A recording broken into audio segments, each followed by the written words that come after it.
Quack,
Alrighty, welcome to the stream. Thank you for Cricket tuning in.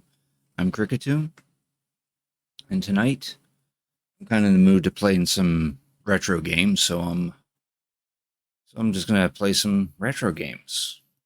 Mostly going to focus on NES, Super NES, and Game Boy games, where the Game Boy games will be played either through the Super Game Boy on the Super NES, or if they're a Game Boy Advance game, then probably play those on the Game Boy Player on the GameCube.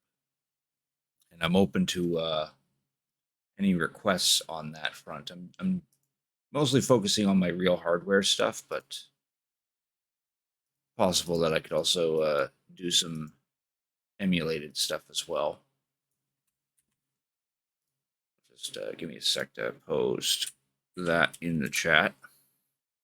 That's my Google spreadsheet that shows every single game I've beaten on stream, where the third tab in it is every single physical, all my physical collection. I'm open to playing pretty much anything that's on that list. Probably except the N64 stuff.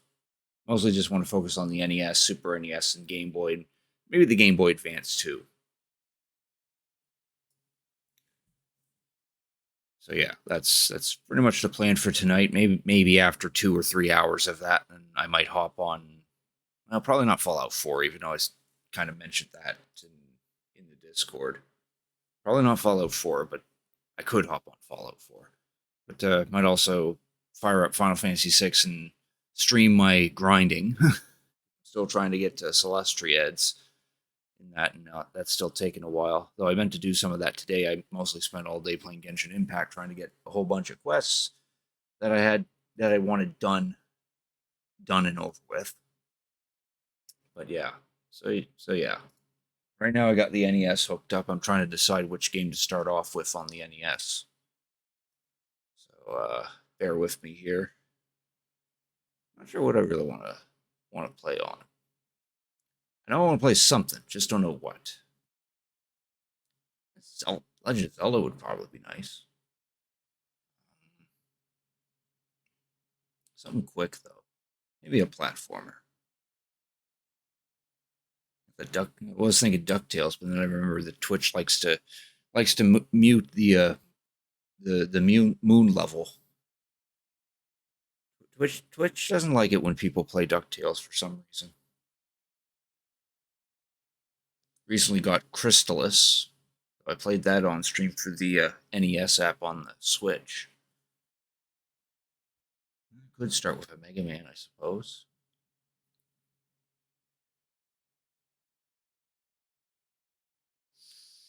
One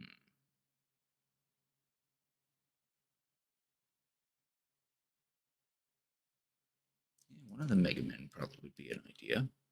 I have 2, 3, and 4. Still trying to find 5 and 6. I did see someone locally have 6, but it got sold quickly. And 5 is ridiculous. Is still pretty expensive, I think. Which is that nowadays? Give me a sec here. Go to CAD. So what Mega Man 6 is. $70 for loose.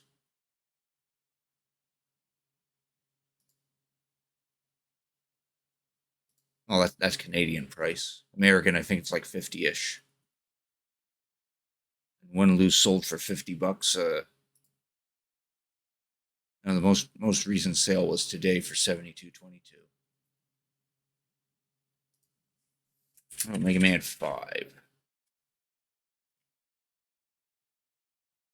Oh yeah, that's understandable. Yeah, the NES is 210 loose Canadian, while the Game Boy one, the Roman numeral 5, that's 277. I don't know why that's so pricey compared to the other Mega Mans. Maybe there's just not that many out there.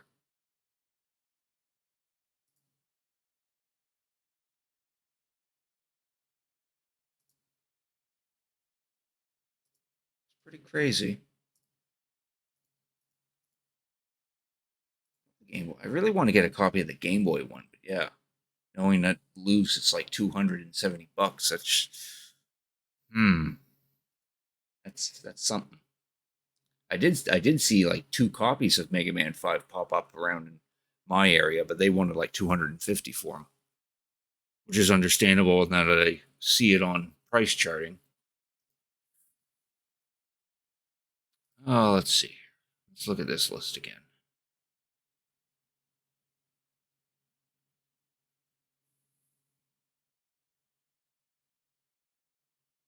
You know what? I kind of feel like Zelda. Let's play some Legend of Zelda. A little bit of that. We get some more people in the chat. Get some actual requests.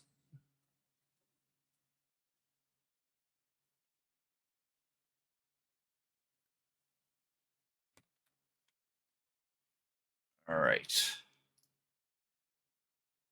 Swap this over to the Elgato. Don't even have it plugged in yet.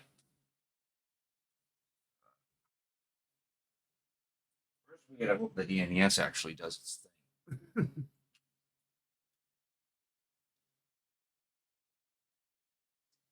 There we go. Might see something pop up on the stream. I don't know. Nope. We got a purple screen.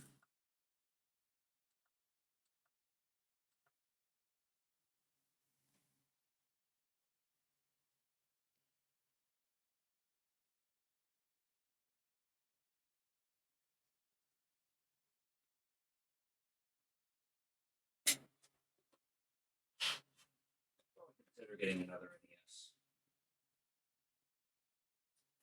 Even though this one has a decent connector in it. Still a little fussy with the games. Do I have Quest 64? I actually tried Quest 64 years ago. Oh, what an interesting game that is. I know where I can get a copy of Quest 64.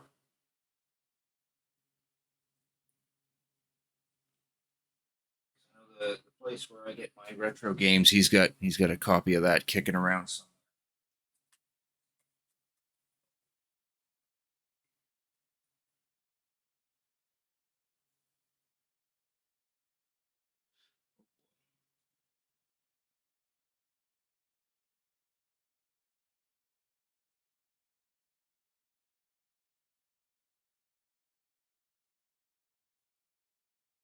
Your dad sold the SNES and all the good games to get an N64 when it came out. Oh, I wouldn't have done that.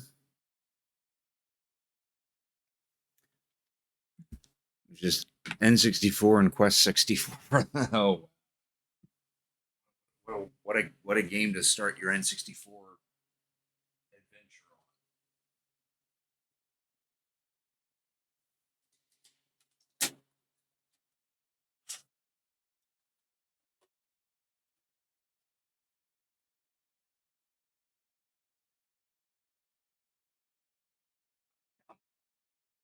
I want to play some Zelda. Keeps popping up as a purple screen. I need to clean into NES.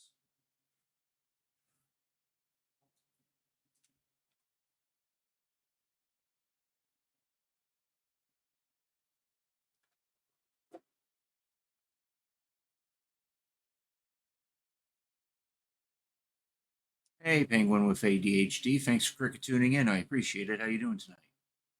Also, thank you for cricket tuning in as well, Hogan. How are you doing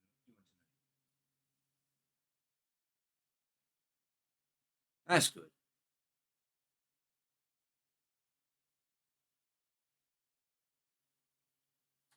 Maybe might not be able to get Zelda. Zelda refuses to actually turn on.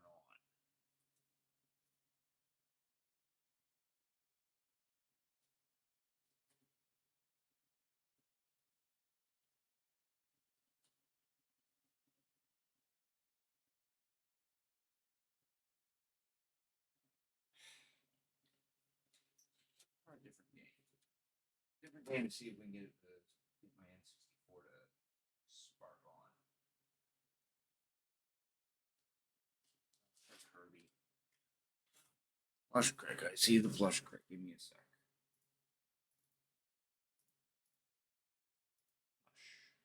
There. Oh, and then Penguin tells me to substitute. There's a little bit there's a little bit of plush crick for the substitute doll.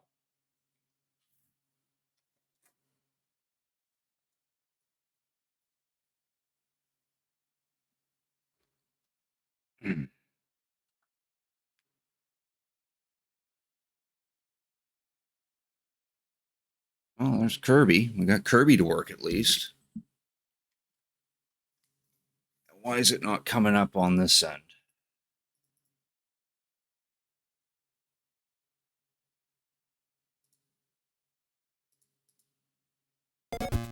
There she is. Well, there's Kirby working at least.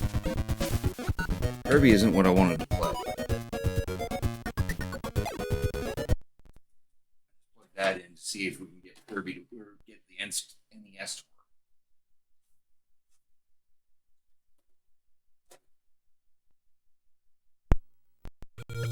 There we go. There's all it took was a gentle nudge. Oh, you want to play Kirby now? I mean, it is your request. I mean, I just wanted to start off with Zelda, but if you guys want to see Kirby's Adventure, then that's no problem. You'd rather switch and boot up Kirby? Well, that's one way to scratch it. Yeah, we don't need to see that part. Hogan just wants an adventure. Well, here's one with Link.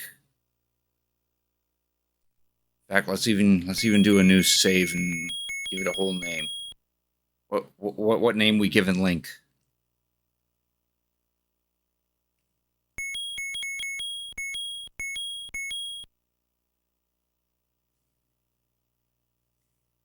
Dink? Okay, that's a possibility.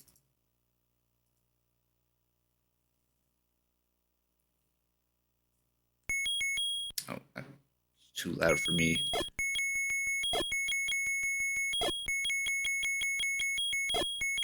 There, Dink.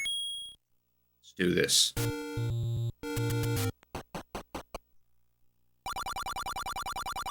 Dangerous to go alone. Take this. Sure.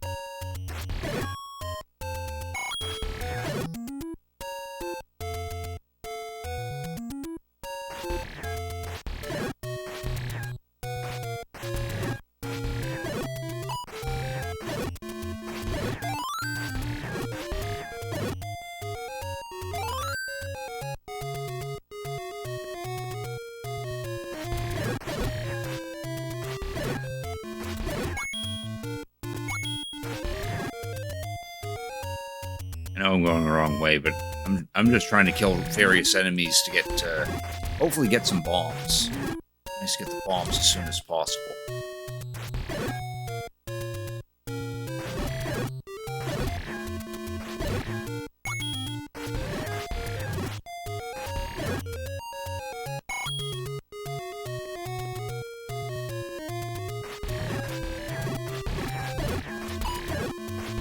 Oh, there we go.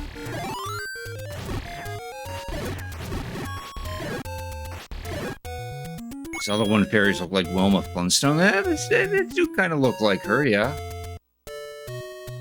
I don't see that as wrong.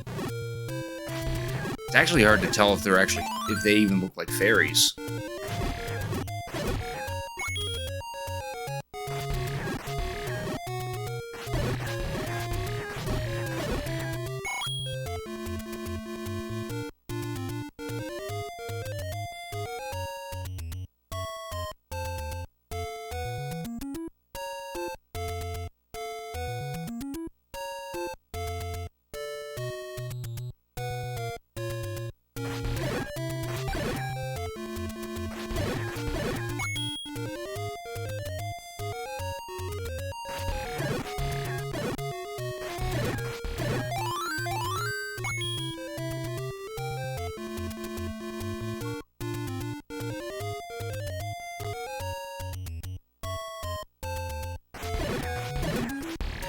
we can get the white sword early. Get a couple things early. This guy gives 30 rupees. Yeah. One more and we get the candle, and then we can really flush out some secrets. It's not a secret to me, I know how much he gives.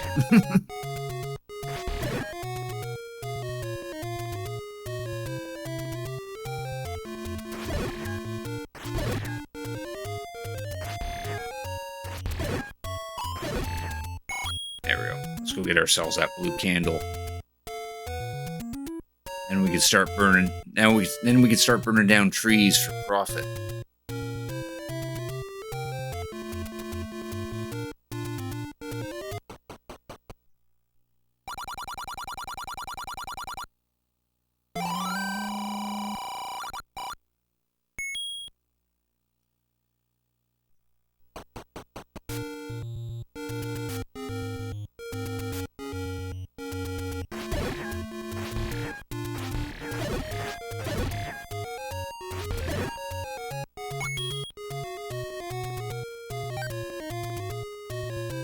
I know a couple trees right now we can burn down.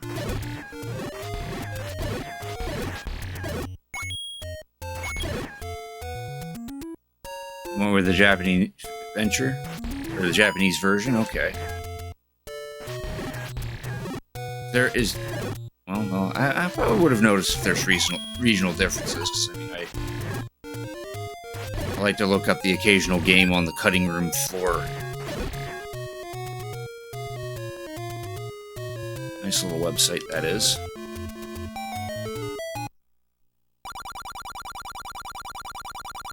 Oh, I see. Yeah, this guy gives a whopping 100.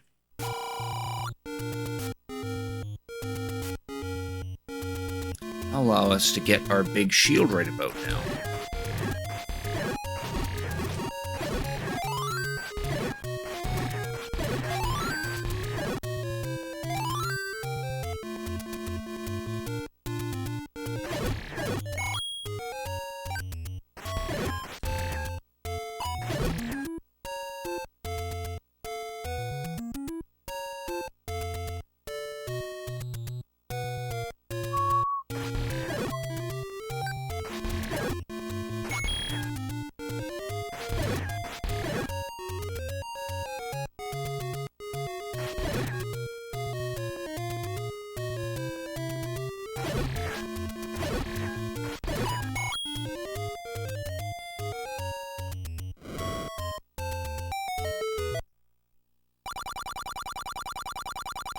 Boy, this is really expensive. No, that's actually the cheapest big shield in the game.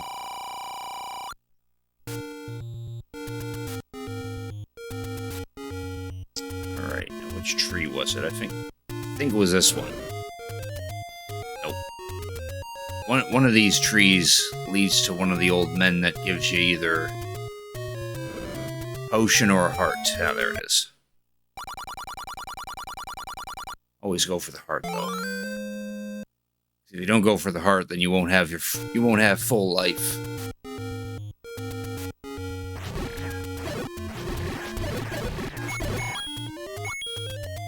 Yeah, that would be nice if you could take both.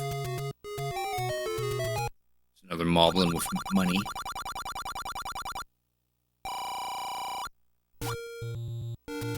Take the potion. Kind of too late, but you should always take the heart. There's not that many heart pieces out in the wild.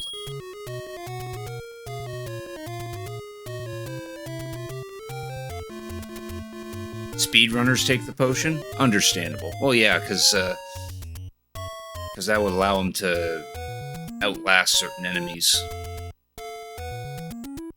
But this isn't a speedrun. In fact, this isn't even going to be a full run. I'm just playing a little Zelda until someone wants to see something different. I might knock off a couple of dungeons, but that's about it. Which, on that note, I am taking requests on this website right here. I'll link you to my Google Docs sheet of all the games I've beaten, along with a tab that shows all the physical games that I own. And if you want to see a particular game on that list, then do let me know, and I will probably play it. Just thought it was interesting because he would take the heart every time. Yeah, I always take the hearts. Also, thanks for cricket tuning in, Vengalhi. Sorry if I mispronounced that. I hope you'll let me call you Ven. That'd probably be easier. Oh, I want to go down from here. Okay. Oh, there's my first hit. First little bit of damage. Oh.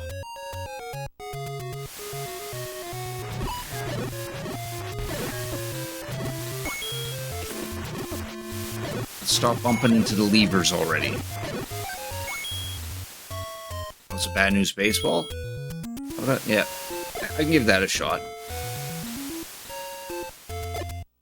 Oh, I play JRPGs. I played a lot of them. I just don't have a whole lot of them in my list. Or in my physical collection, anyway.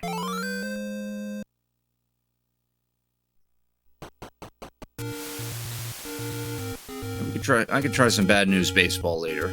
Like what I'll do is I'll do the first dungeon, and we'll switch games.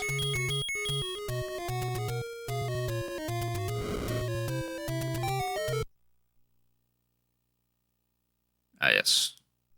The lady who doesn't say anything until you give her the letter.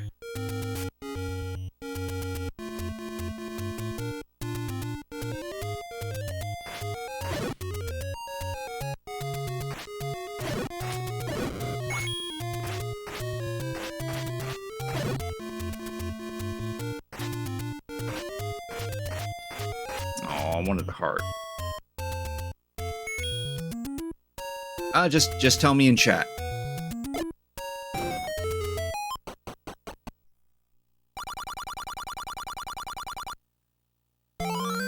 There should be more than enough life in order to get the next sword.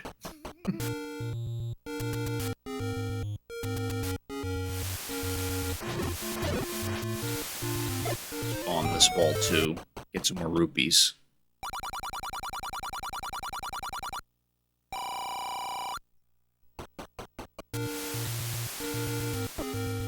Dragon Quest III: The Soupy Fan. Oh.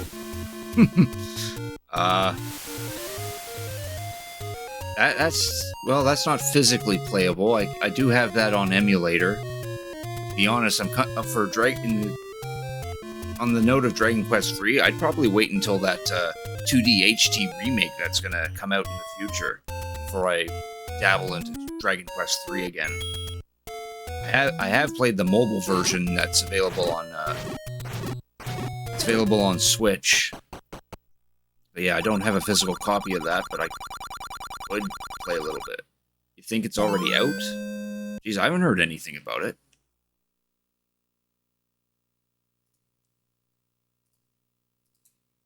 Pretty sure that's still in the works.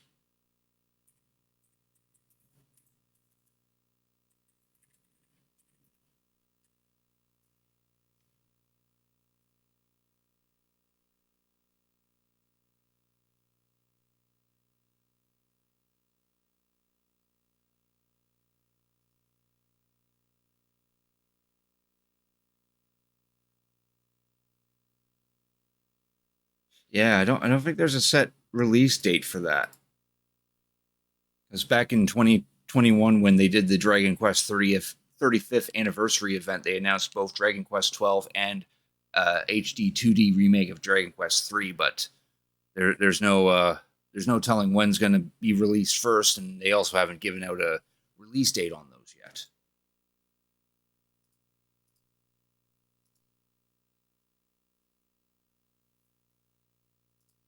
Yeah, the Dragon Quest 1 mobile remake was, yeah, it was all right. I mean, it felt a little easier than the NES version for sure, which is probably the point.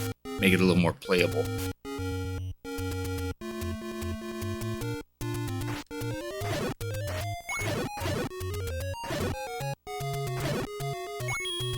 now we're kicking some ass. Now we can beat these Zoras.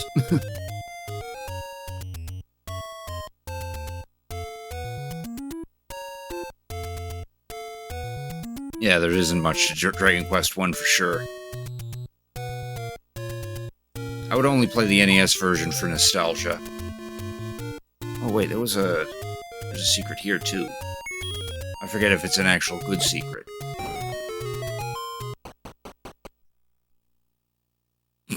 Nope, just the lady looking for her letter, which I probably should have bothered to actually get. What? Let's do that.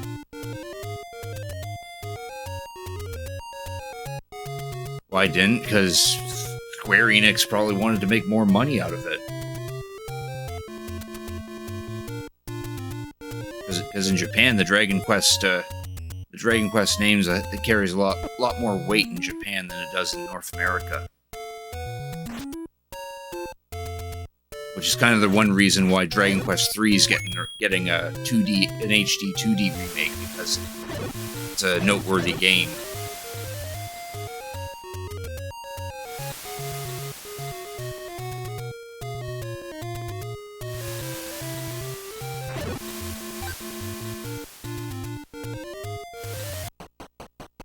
Yeah, Dragon Quest X. Dragon Quest X is a Japan-only MMORPG.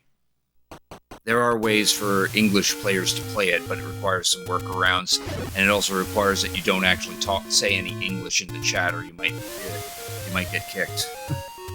That's what I've read.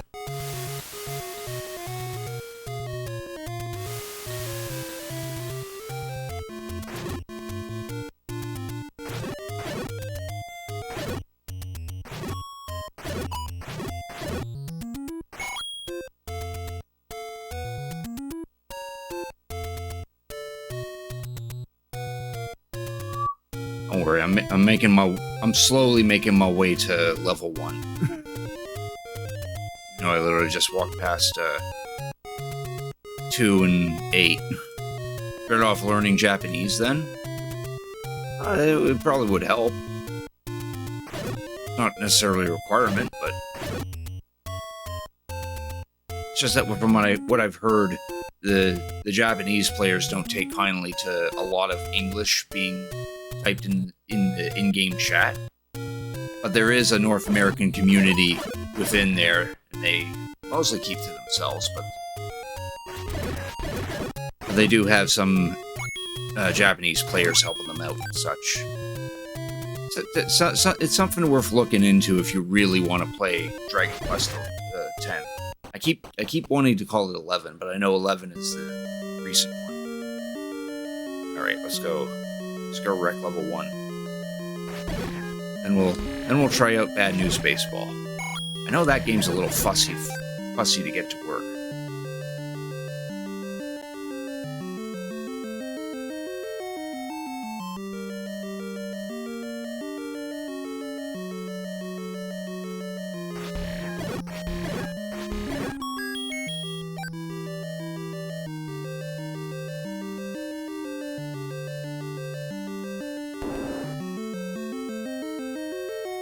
Yeah, there is. They did release an offline version, or I think that's still in the works. Is it not?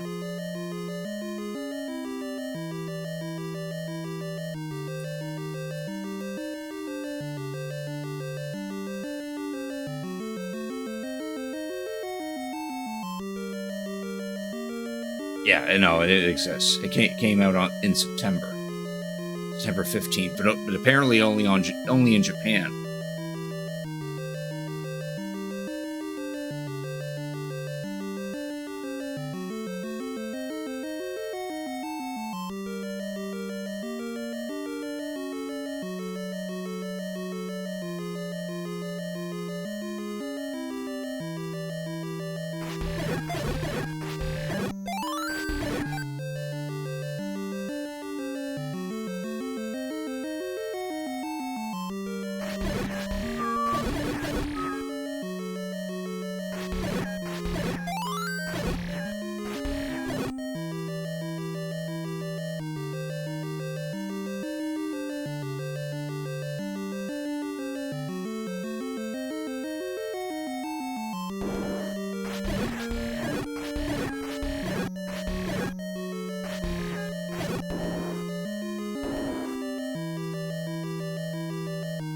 Yeah, but you no longer own your Switch Lite? Oh, yeah.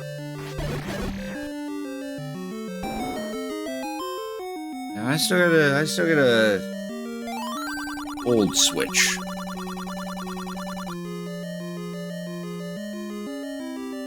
One of the early run models, I think. Eventually, I'll get to either the Switch Pro or maybe an OLED Switch. If a Switch Pro ever comes into existence. Kind of tempted to get that Pokemon Gen 9 flavored Switch. Does look a little nice. Switched over to a V2, nice.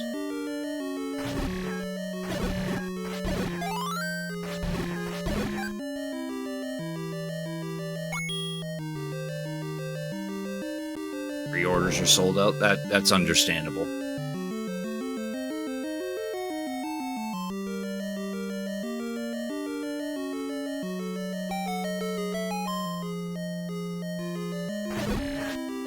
Here's our first treasure of the game. The bow.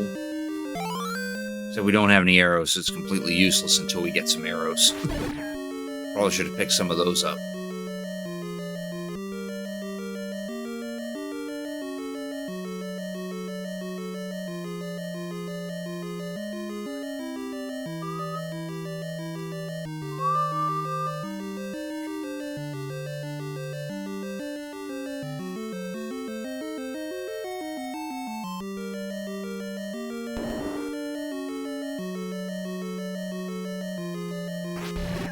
To get our boomerang.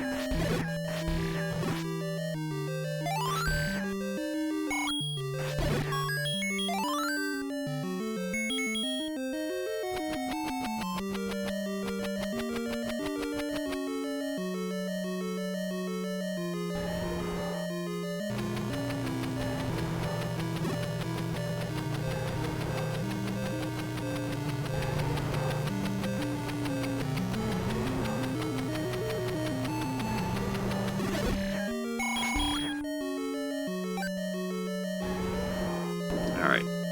Now to kill Aquamentus. First boss. With the white sword, it's like, cool. Nice first boss there, game.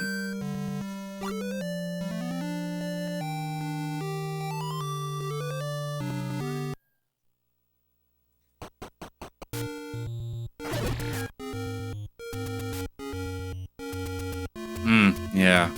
That's understandable. Oh well.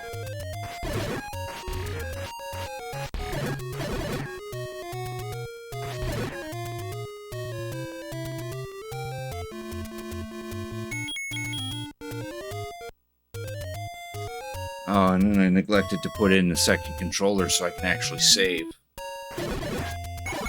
Oh well. I'll just recreate this some other time.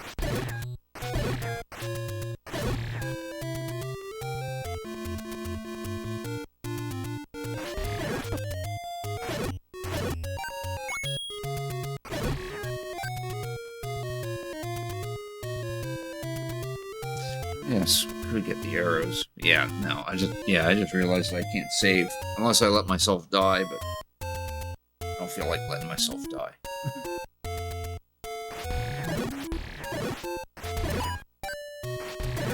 Well, like it'd be hard to recreate this anyway in a later playthrough or something. Alright. And baseball. Let's play. Target has pre-orders for the console. Nice.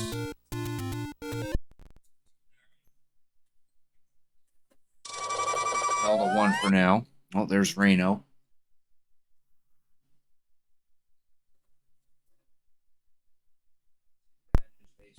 For me. I know this guy gets fussy. That's going well, Reno. How about you? Thanks for cricket tuning in.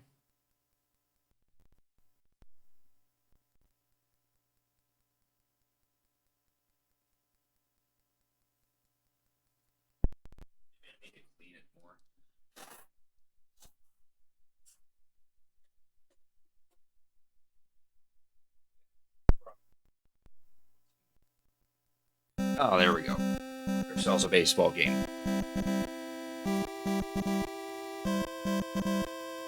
Target's the only place. Uh,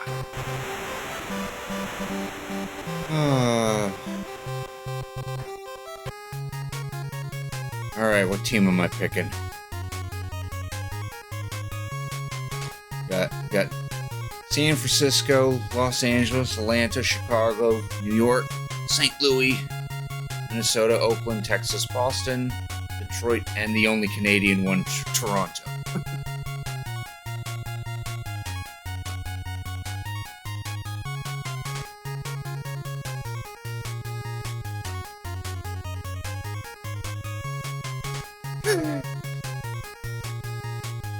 Oakland has a guy in there named Mookie.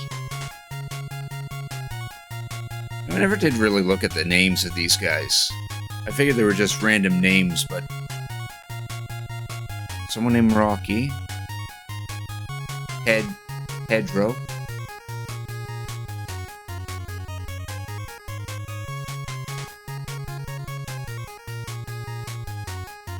Now I'm just looking at all these names.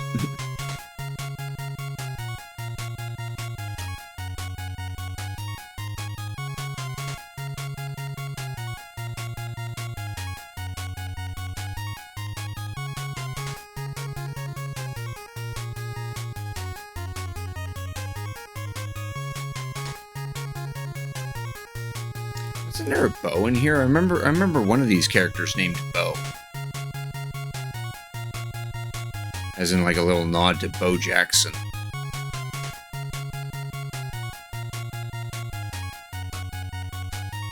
Guess not. Alright, we'll go Toronto. Who's gonna be the computer? Can't pick Toronto.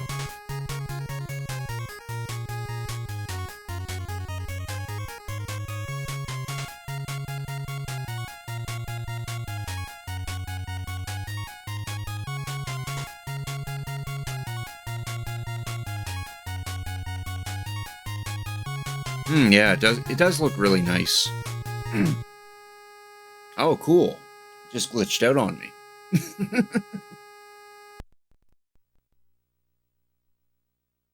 Uh-oh. I think the game crashed.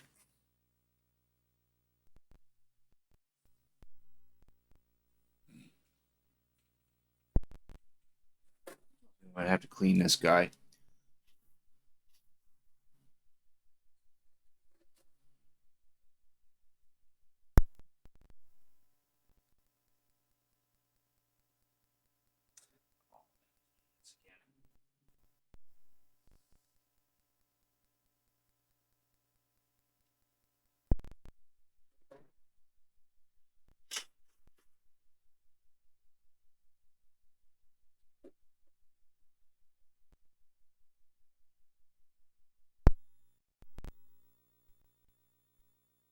We got a gray screen this time.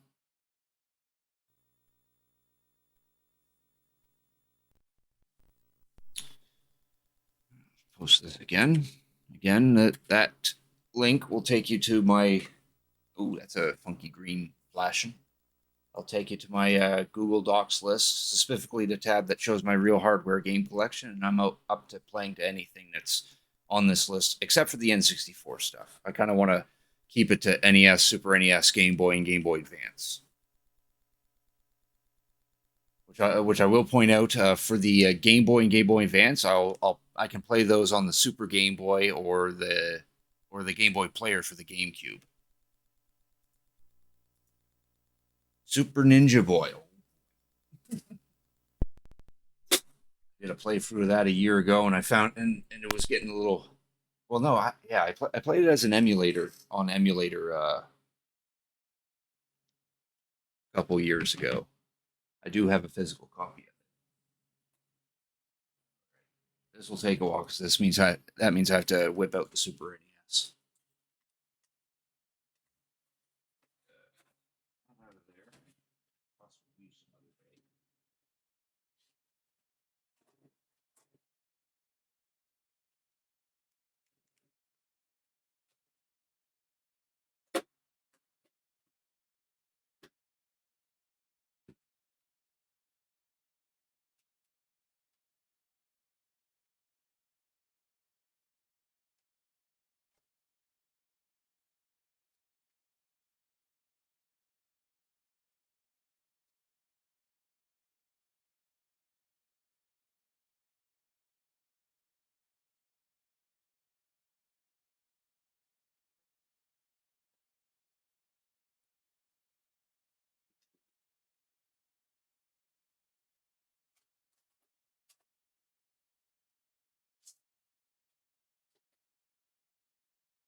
Need to be hearing snaps when I put a plug in.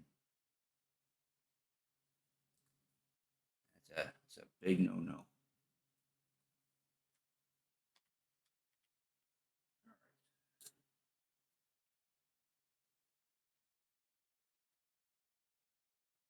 Snap, crackle, pop, Super NES. Yeah. Oh, that's not a good start. Oh, there it goes. I just need to get to focus on my end now.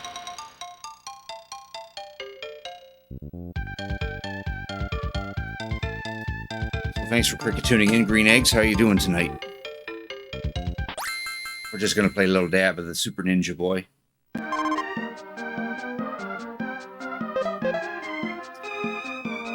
Let's start a whole new game. I'm doing all right.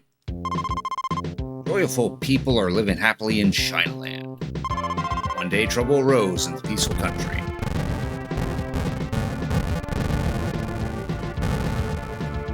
Mysterious spaceship fleet covered the sky of Chinaland. What? A 3D image in the sky?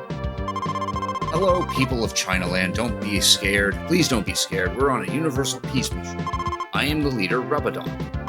We are traveling the universe to promote peace. People in Chinaland, let's work together for universal peace. The Universal Peace Conference was held between Rubadok and the Emperor Qin of Chinaland. Rubadok became very popular. He traveled all over Chinaland to promote peace. The Rubadok boom was on. A few months later, the spaceship fleet and the Rubadok boom left Chinaland. The quietness returned. I heard some troubles have happened in the capital city, Yokan.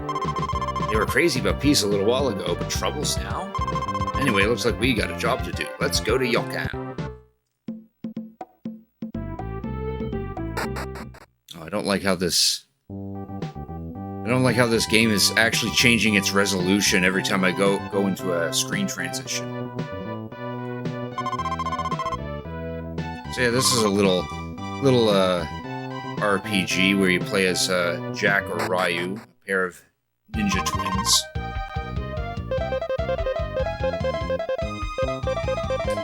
We'll wait on buying some stuff. It's a cute little game. It's a little difficult too because the random encounter rate is very wonky in this game.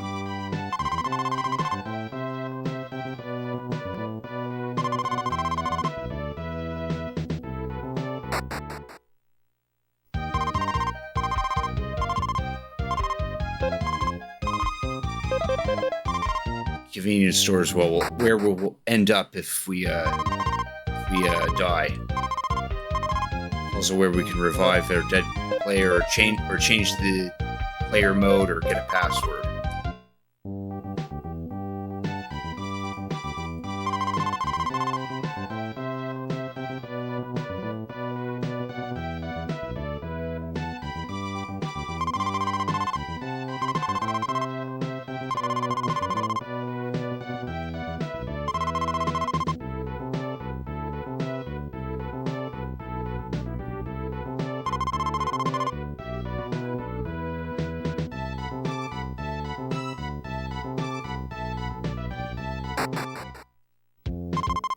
I'm in big trouble.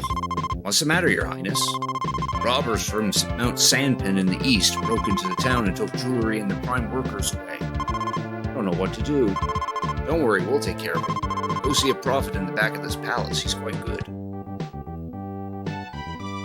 Yeah, so robbers apparently showed up and took jewelry and all of the able-working people. Just scooped them right up.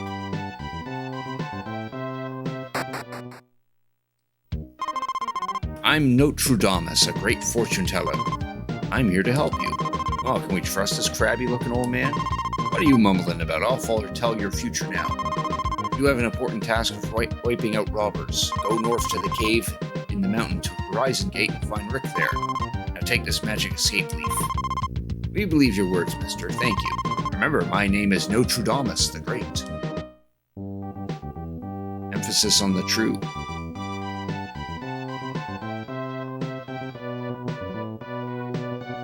Main objective is to go over to a little mountain in the east, but The fortune teller suggests we go north into another town to do some training.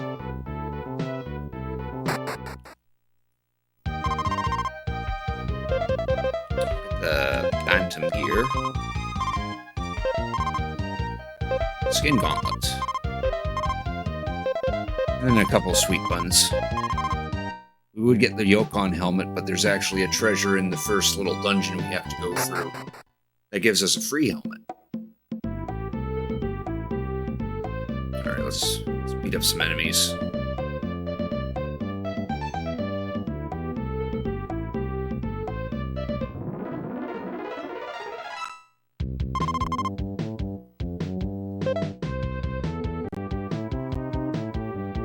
Yeah, this game's really wonky on the...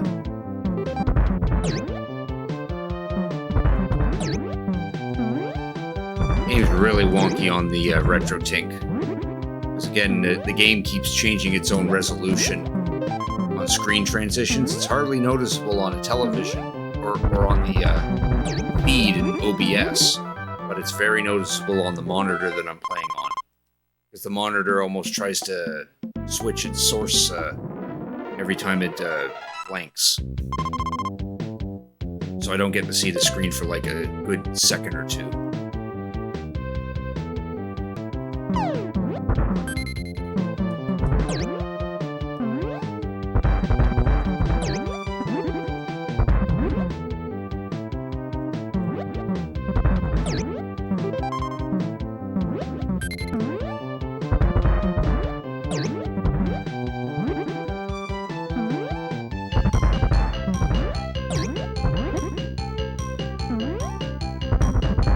Random battles are pretty fun in this game. They're kind of like beat 'em up style. Yeah, we're level 2. Maybe if we can get to like 4-ish, then we could probably head into this cave up here.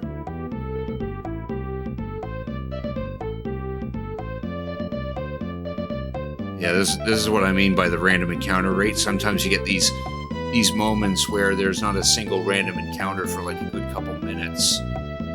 But then there are also moments where every single step is a random encounter.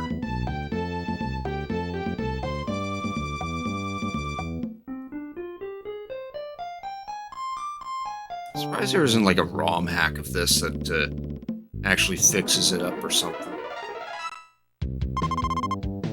Or even change up the script, because I have read that the English translation's pretty off in some spots. And the English version of this game actually omits a rather crucial cutscene at the end, which kind of segues into a sequel, but a sequel never happened in North America. In Japan, this series is known as Super Chinese World or something like that.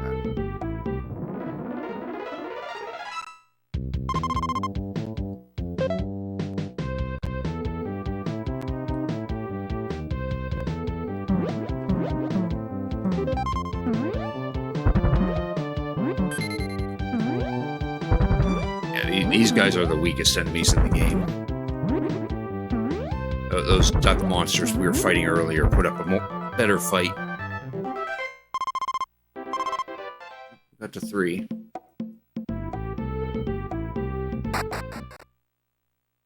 Quick rest at the inn.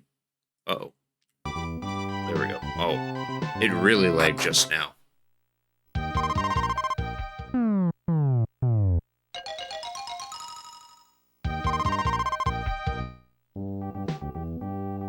The inns don't cost any money in this game, which is very nice.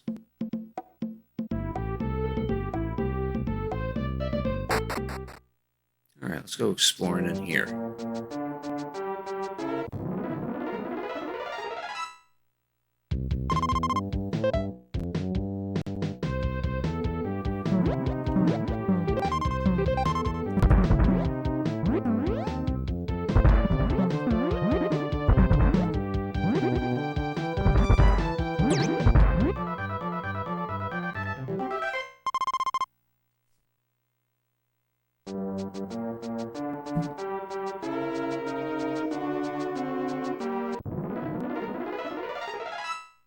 usually in these dungeons where the encounter rate gets annoying. Not so much in the overworld.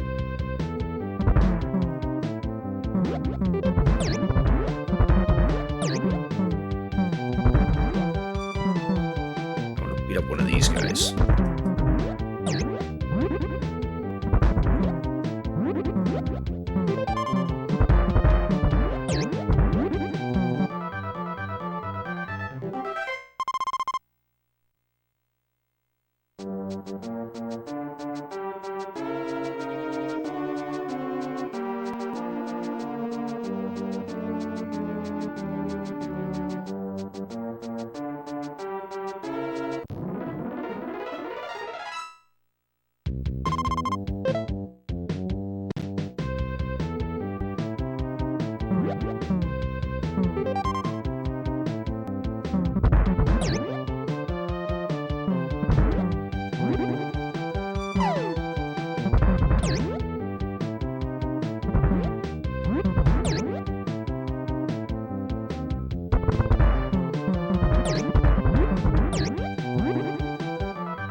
That's the exit, but there's actually a treasure chest down here that we can pick up. This is the free helmet that I mentioned.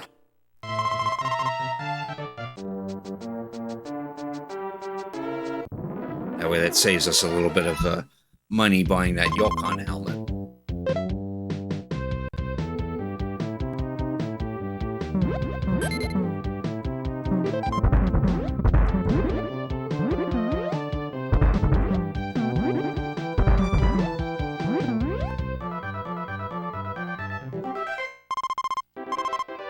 There, now we're level 4.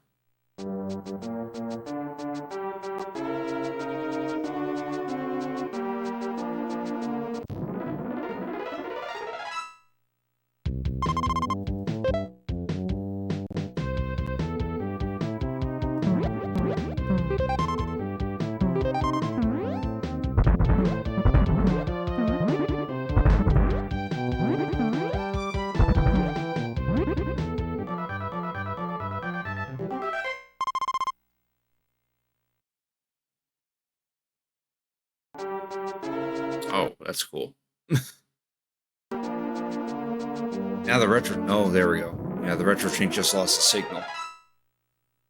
Apparently, yeah, because as I mentioned before, this game apparently likes to change its resolution. It's doing a number on the retro tango thing. Definitely easier to play this on an emulator.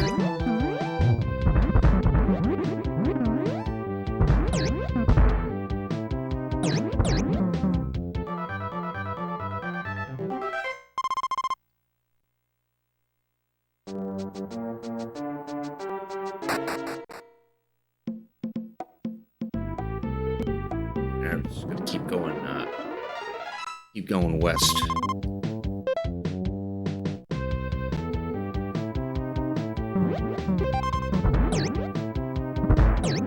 Finding some cats that have like drums for bodies.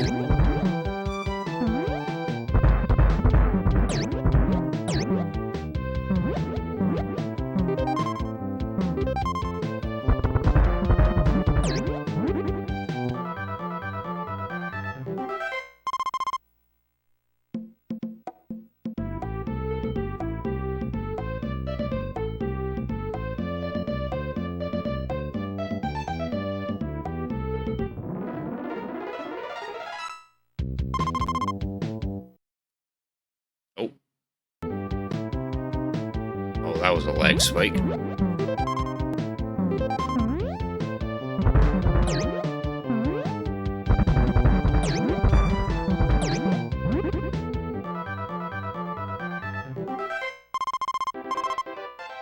Level 5.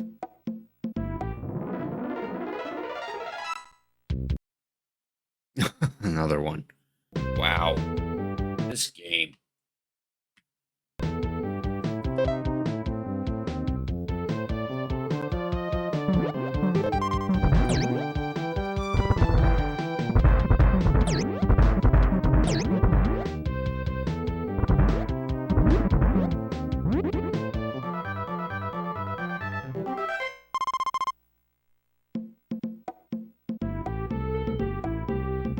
There's Horizon Gate.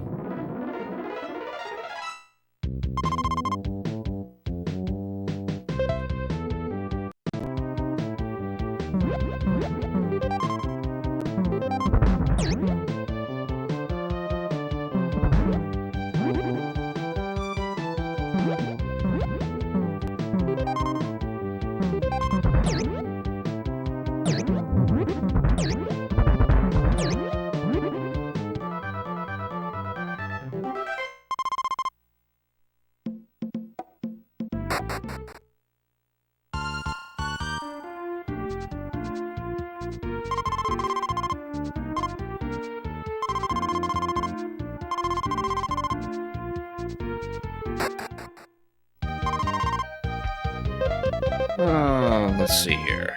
I don't want the porta buckler because that's one of the few shields in the game. Numa Punch is stronger than the skin gauntlet that we already have. Feather gears are our strongest armor. And we'll pick up the level counter 1, which this tells us the level of the enemy that we run into in random encounters, and also tells how many enemies you have to beat up to. I'll allow that.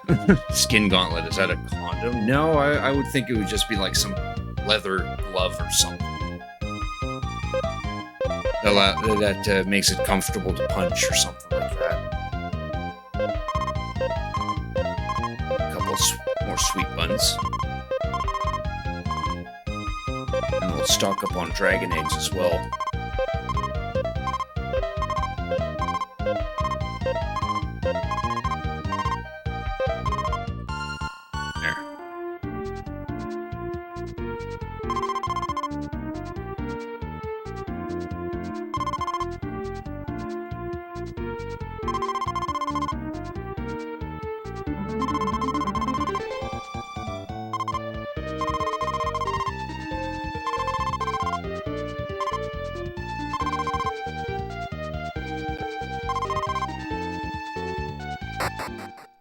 Rest at the inn.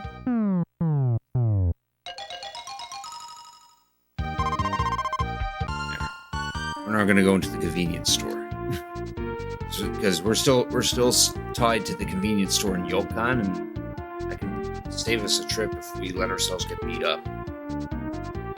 No matter which door we go into, we have to go into both these buildings anyway. This guy's actually a cameo appearance from another game that Culture Brain has made. I think called Flying Warriors or something like that.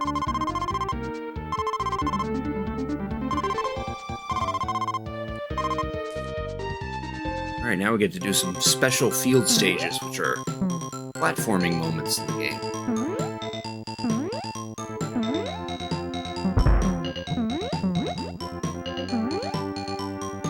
Didn't get it.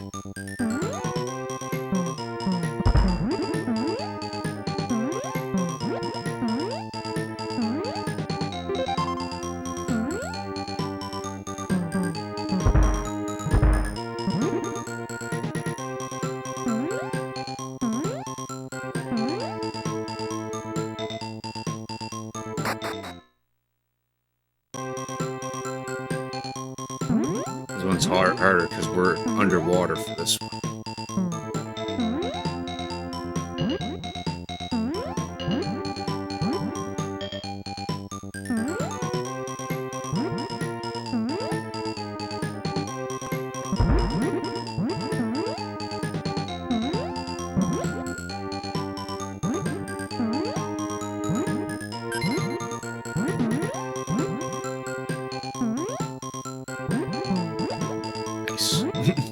Except now I have to touch the question mark balloon to actually get whatever it gave me.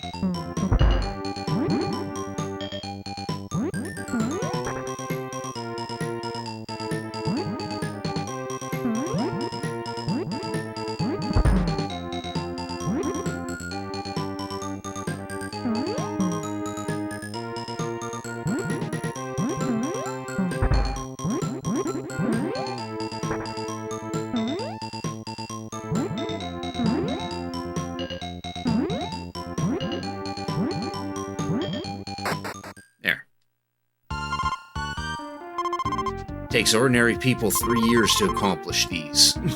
Here's a T-star for you. That's a spell that allows us to use throwing stars during a fight. And we get trained by this guy. He'll also put us through 2 special field stages. Which, if we complete these, we'll get spider shoes, which allows us to cling onto the ceiling. Which is sadly only useful in these special field stages.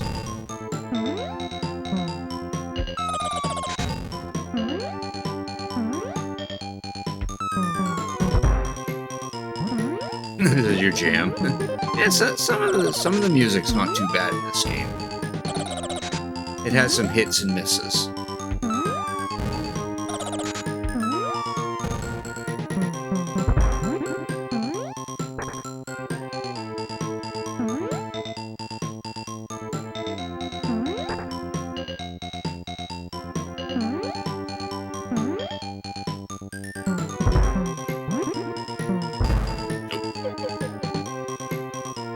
And that didn't launch me high enough, because those spikes are instant death.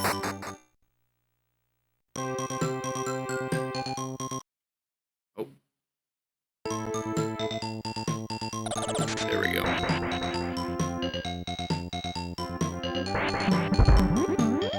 This one has a wind current that happens every once in a while. You know, with that noise that plays, means the wind current is happening.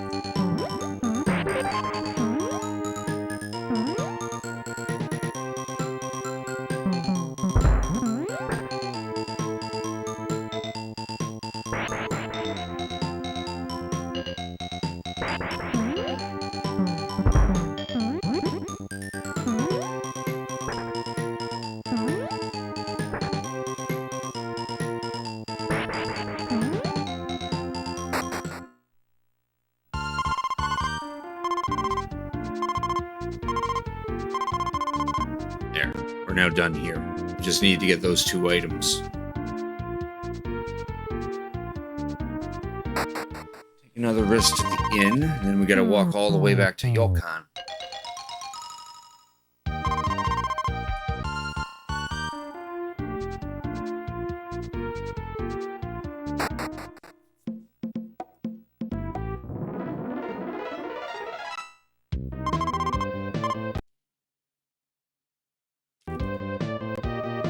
Good. This is still blanking on me. Uh-oh. It's not showing up on my... Oh, there it is. It wasn't showing up on my monitor.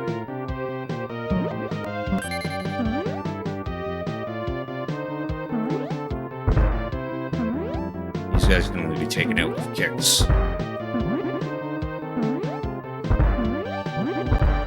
don't know what they're supposed to be. They look like some kind of like cat or something on a flying saucer. Now we're level 6.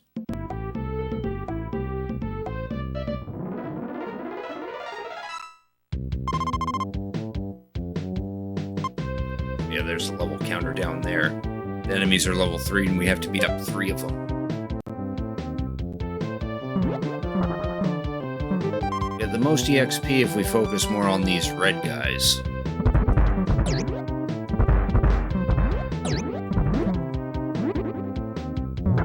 Oh, that one actually got a punch on me.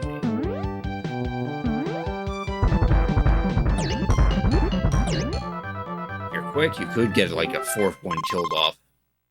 As a 3rd one disappears, you get more EXP that way.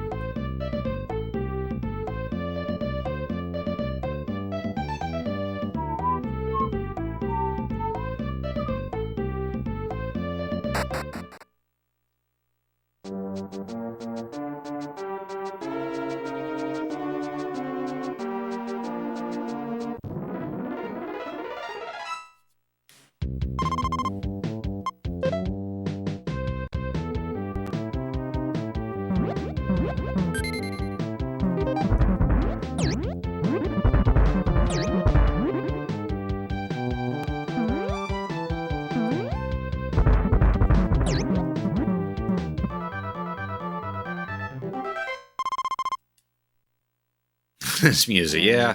The music does get to you eventually. Especially that battle music, because you'll be hearing a lot of that throughout the game.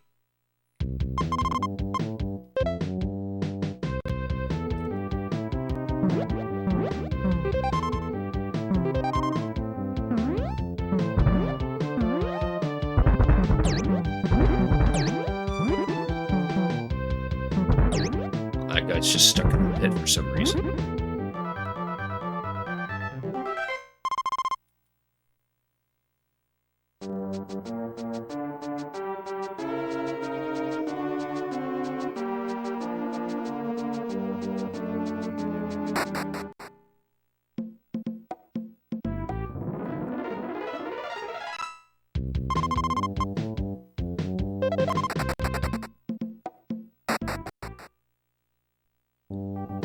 Another rest at the inn. And then we'll head over to the mountain in question.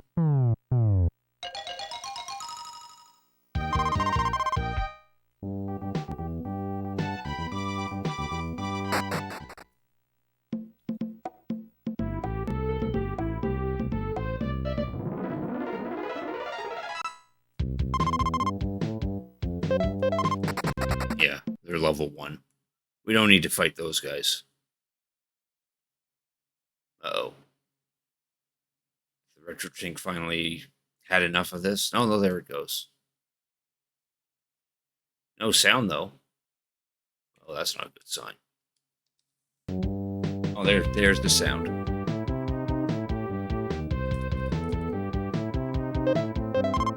Oh, wow, that is delayed. Hang on. We're going to refresh that video capture device.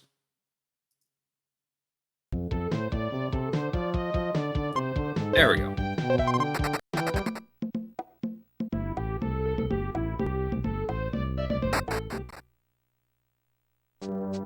I don't know if I want to ever do a physical playthrough of this game. The Retro Tink does not like how this, or the Elgato does not like how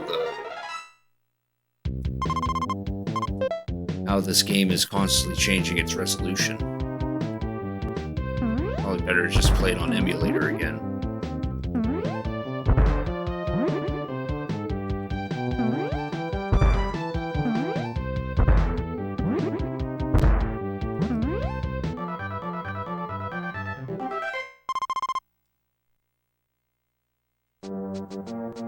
So this little cave area is pretty small.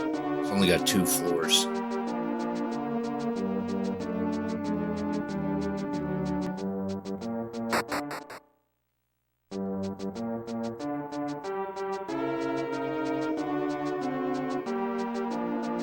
There's 3 floors.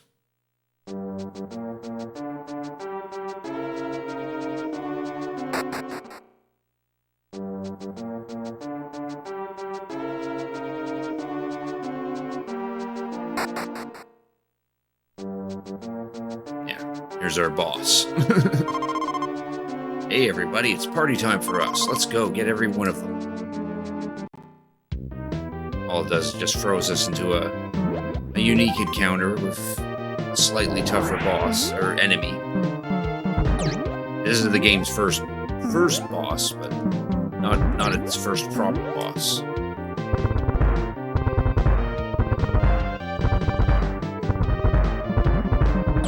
We just have to beat up 2 of these guys, I believe.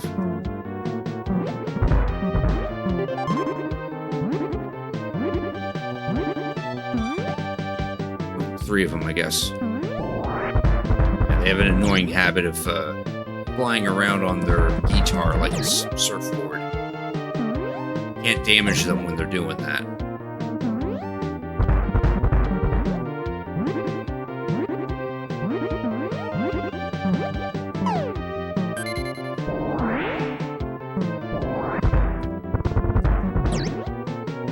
I guess we have to beat up 4 of them then. Not a problem.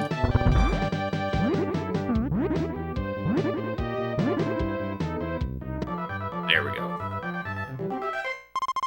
280 XP. There, now we're at level 7. And we apparently got a yellow Ura ball. This is Miracle Ball. It used to belong to the Thief Master. Now we gotta walk all the way back out of the mountain. Which is another annoying cavat about this game.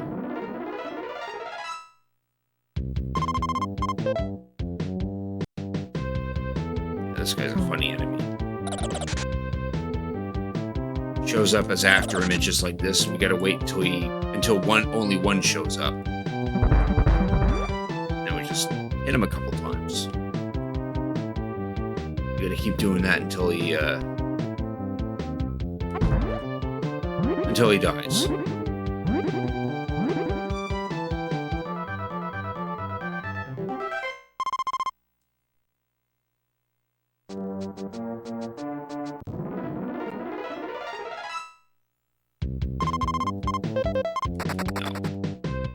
Already done with that guy.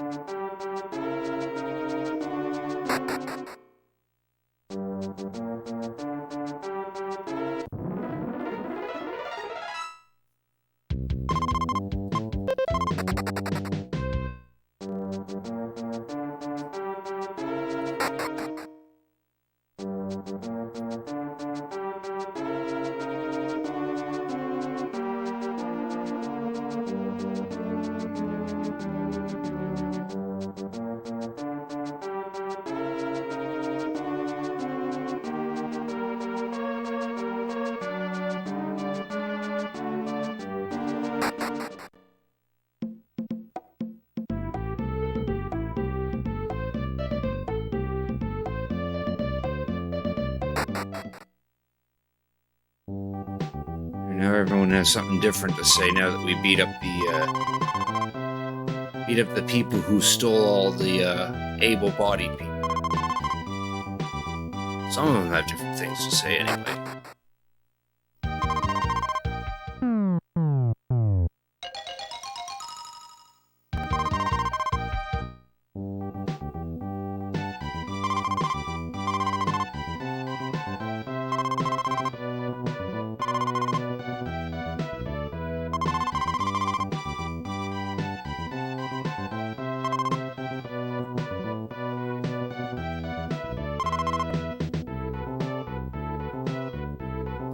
Go see the Emperor Chin again.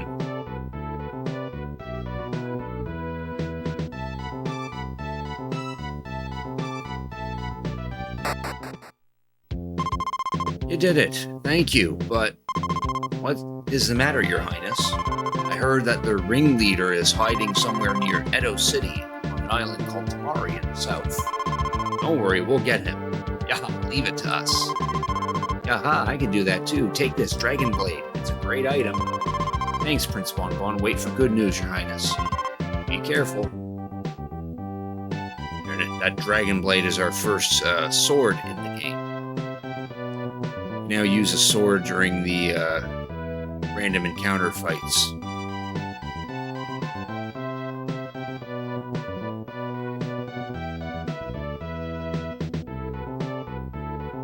Now our next objective is to actually head south. Head to this game's equivalent of Japan. So thanks to the Elgato and RetroTink not really liking this game, I'm kind of not really in the mood to play this. Probably go get a password just for the sake of it. Yeah, because I don't like how it's locking up on the feed there.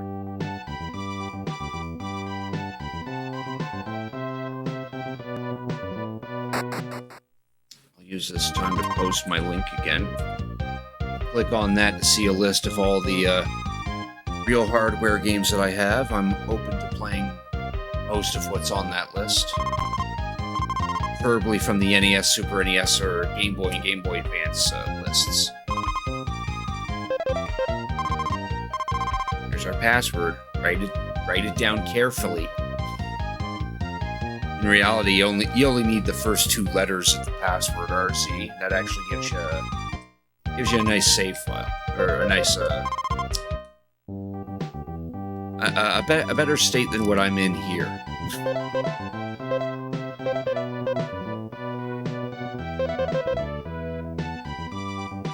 Yeah, just have that yellow arrow ball. Let's see if we can make our way to the next town anyway. It's a long slog, so we gotta go pretty far south. And there's also a stop along the way to get another item.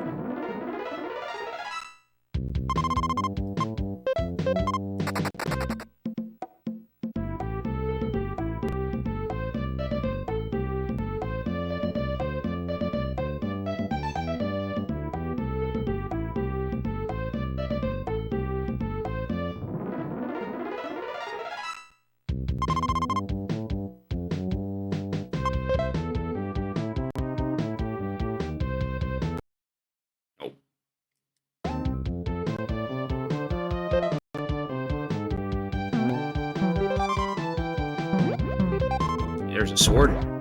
Yeah, swords will now start appearing in these boxes. Now that we can actually equip the sword.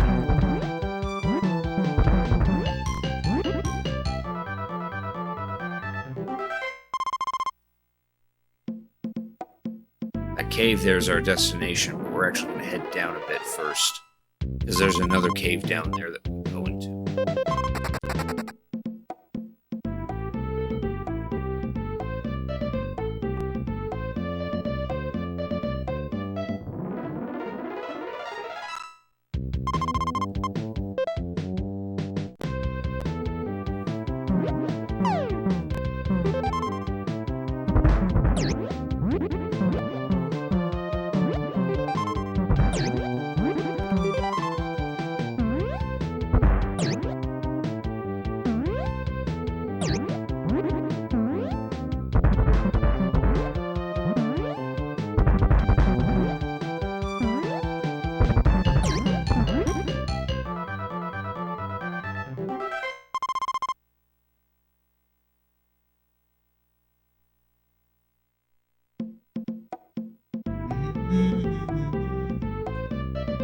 And here's the other cave.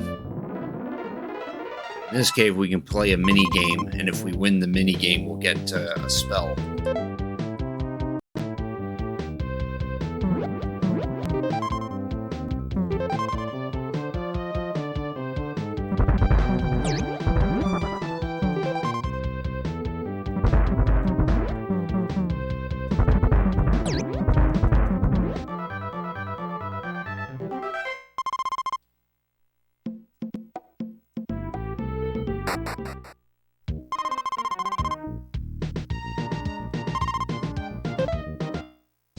Basically, we're playing rock, paper, scissors.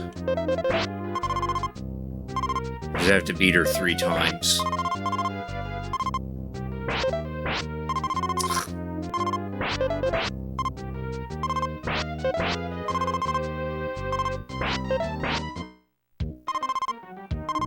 There's our spell, the Vitalizer. That allows us to heal some of our HP.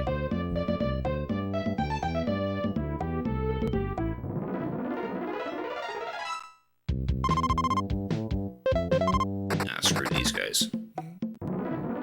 Really no need to fight those level 1 guys unless it's just for the fun of it.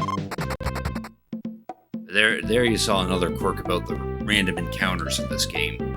Sometimes when you run away from one, the next step just forces you back into that encounter.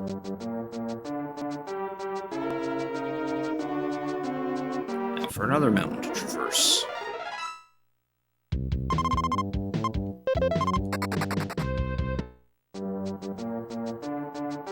Basically only want to deal with enemies that are closer to your level.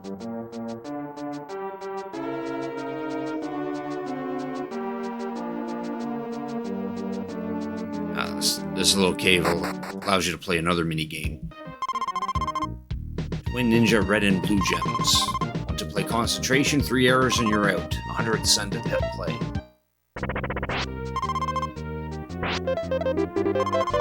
Nice. Blue bomb. That's a dragon egg. Oh, nice. Doing so good. Oh, look at that.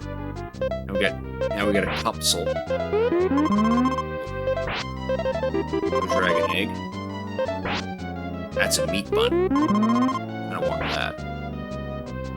Oh, this skull is an instant loss. Ooey. Oh, well, we'll get a couple items out of that.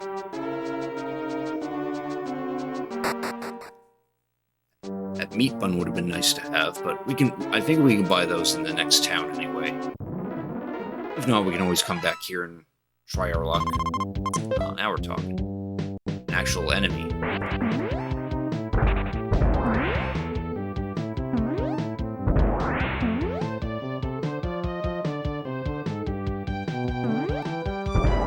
You know, to get this guy with punches, but I find it easier just to kick him.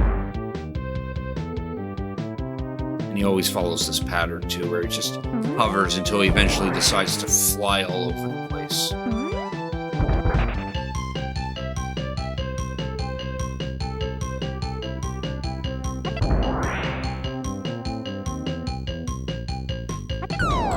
There we go.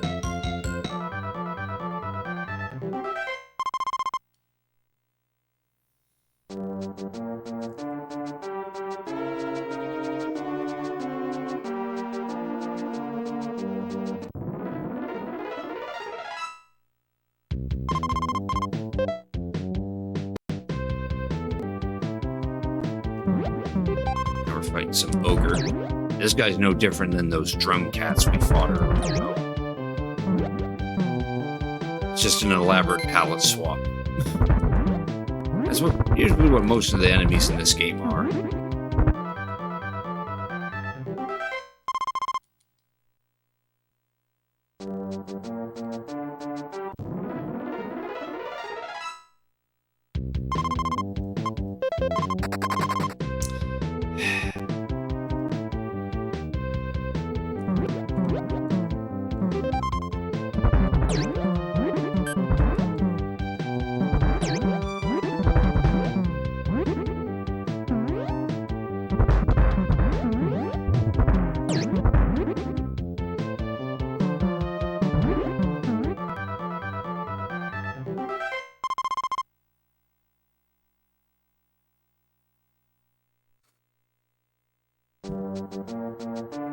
Those stairs are our destination, but there is something hidden further in.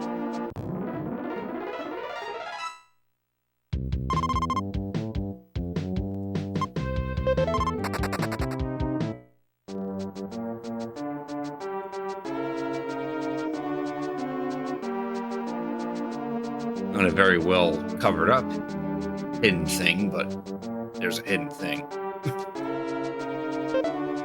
Just need a boo bomb. A properly placed boo bomb.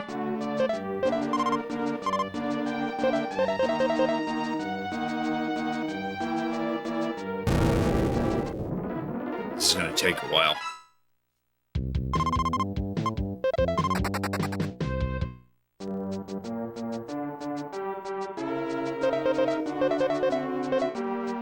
There we go. Our last one, too.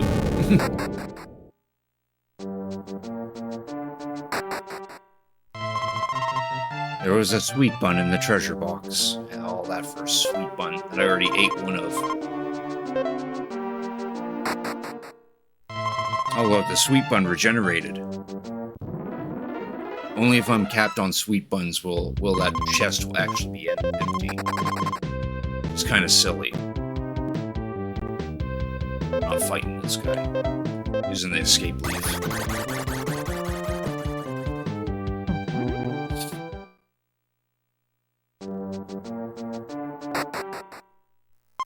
Yeah, see, now it's empty. Because you can only carry 8 sweet buns at a time. It's a good place to heal, though. Just keep eating sweet buns and keep getting them out of that treasure chest.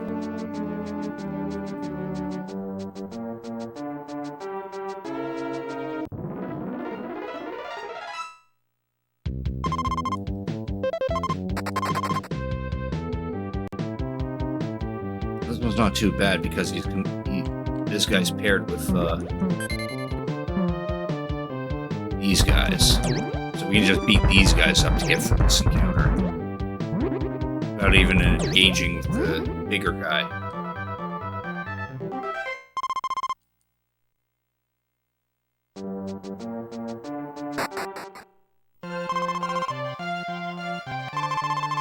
You're here to exterminate those robbers, right? I collected all the right information from my man. Go through this exit. There. Now we're on the island of Tamari, where the enemies aren't really all that different. South of that is Edo City.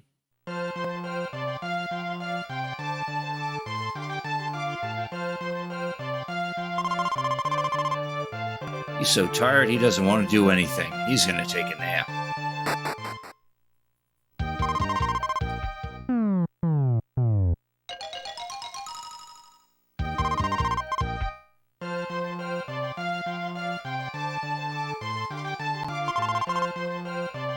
Samurai World, Edo City.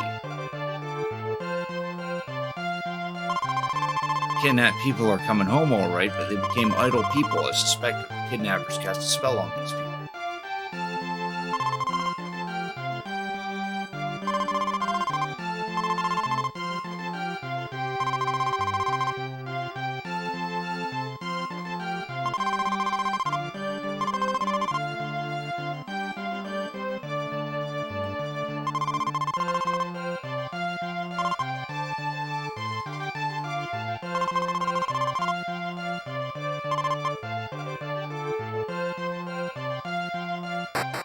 Visit the castle. Welcome to Edo City. I'm King Toro, and I am Princess Tamago. Is it true that you saved Yokan from the robbers? That's right, we're here to find their hiding place. Emperor Chin of Yokan told us it was here in Tamari Island. Oh, help us too. They kidnapped all the peppy young people and made them apathetic. I'm worried about my kingdom. Oh, I miss those gallant, manly young people. Those robbers are hiding inside of Mount Wasabi. Let's take care of them. You're very brave and I assure you of success. After wiping out all the robbers, come back here again. This is an order, cute boys.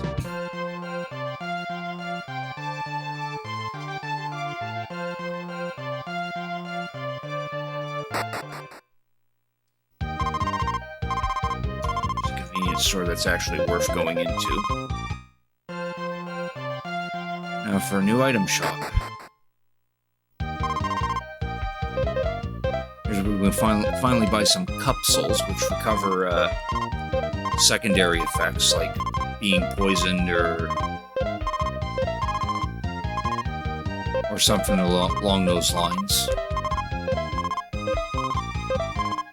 Though I think the only status effect to worry about is getting petrified. And get a Shogun sword, which is sadly better than the Dragon Blade that we just got. Eastern gear. No need to buy the Numa Punch. We already have that.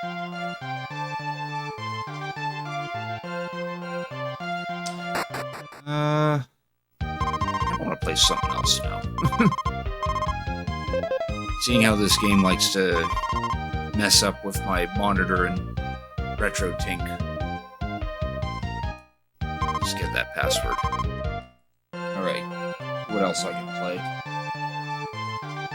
I have the Super NES out, I'll just grab a Super NES game. Am I good at Link's Awakening? Yes. Quite good, actually. I've probably played the Game Boy version numerous times, and I've even played the Switch version as well, the Switch remake.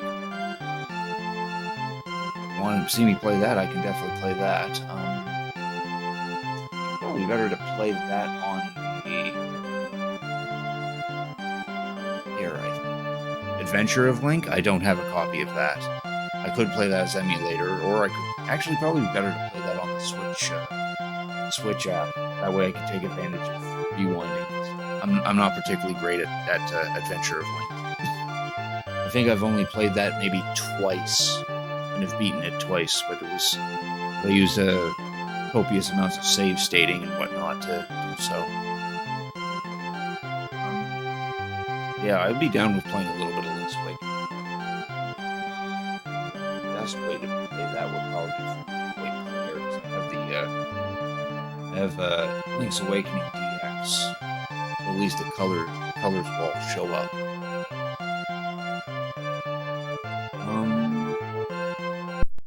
That off for now.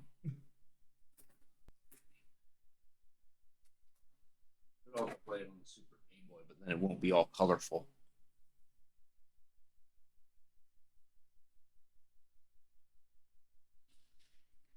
Back up the Super NES, I guess, since we'll probably have to bust out the GameCube for that.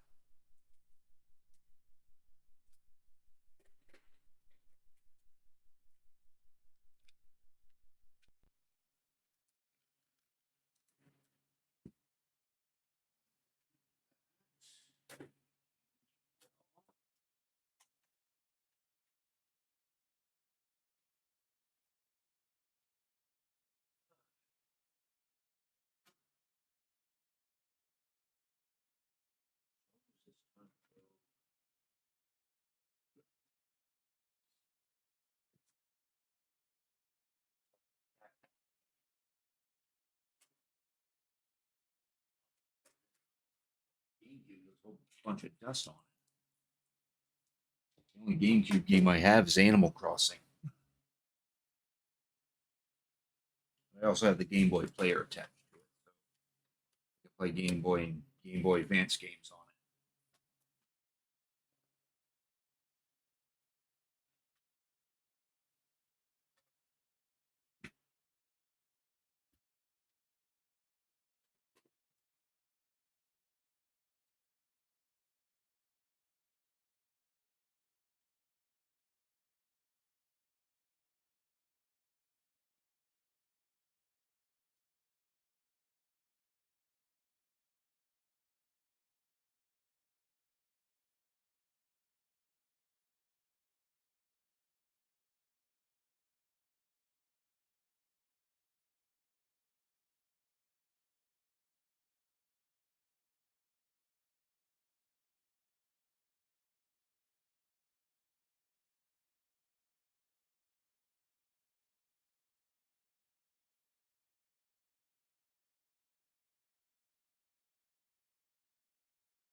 This cannot be read. Aww. Not right. Suppose that's why it showed that instead. Hope it didn't get damaged, because this is the Game Boy Player startup disc, and this is actually the expensive piece of.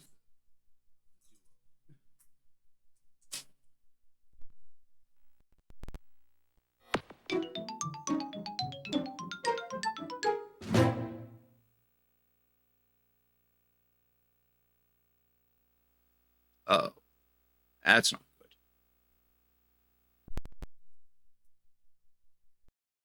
Maybe it's the laser itself.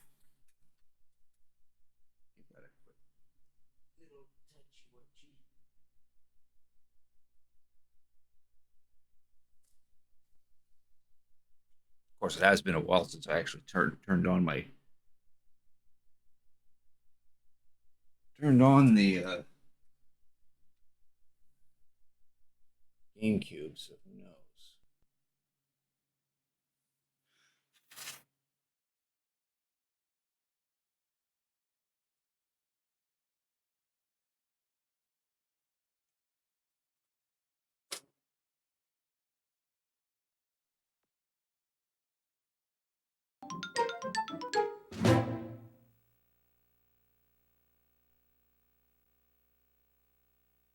There we go. Now she's work turning on.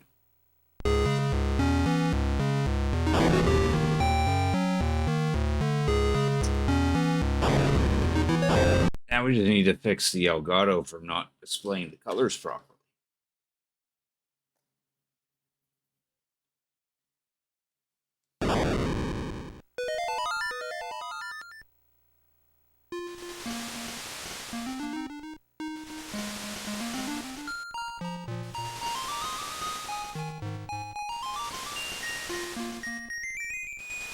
Even my GameCube controller's dusty.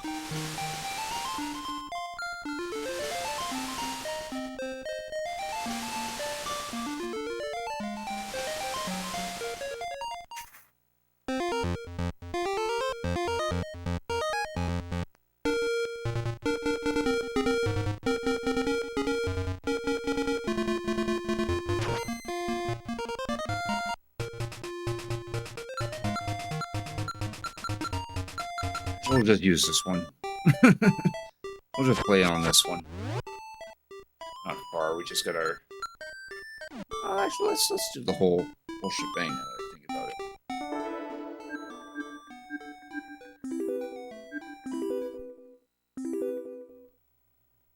Effective way to reset it.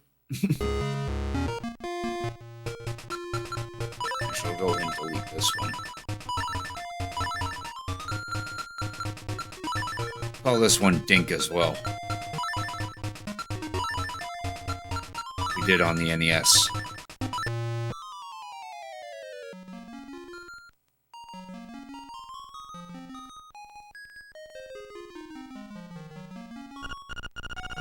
A relief. I thought you'd never wake up. You were tossing and turning. What, Zelda? Oh, my name's Marin. I must still be feeling a little woozy. You're on Koholint Island. Follow the lane south to reach the beach where I found you. Since you washed ashore, lots of nasty monsters have been in the area, so be careful, okay? Well, Dink, you finally snapped out of it. Name's Taran. Hope you're feeling better. What, how did I know your name? I think it's weird, eh? Well, I saw it on the back of this shield. Hooray, we got our shield.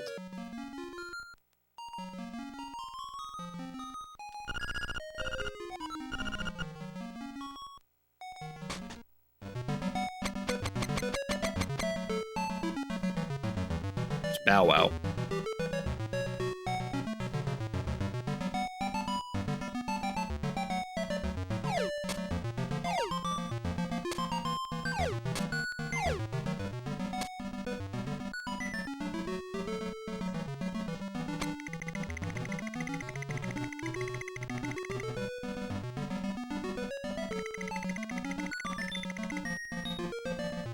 There's our sword. Hoot hoot. So you are the lad who owns the sword. Now I understand why the monsters are starting to act so violently. The courageous lad has come to wake the windfish. It is said that you cannot leave the island unless you wake the windfish. You should now go north to the mysterious forest. I will wait for you there.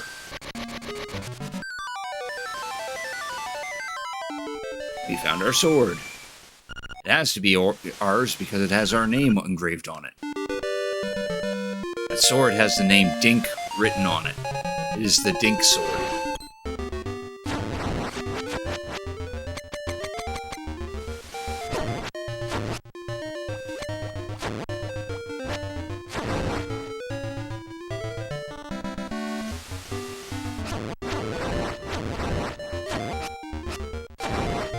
Beat up various enemies for fun and profit.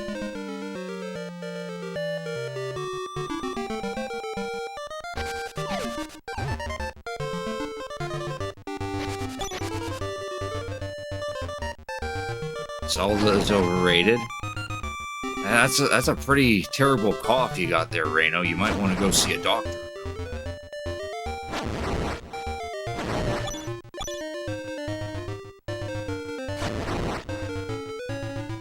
Touching that acorn.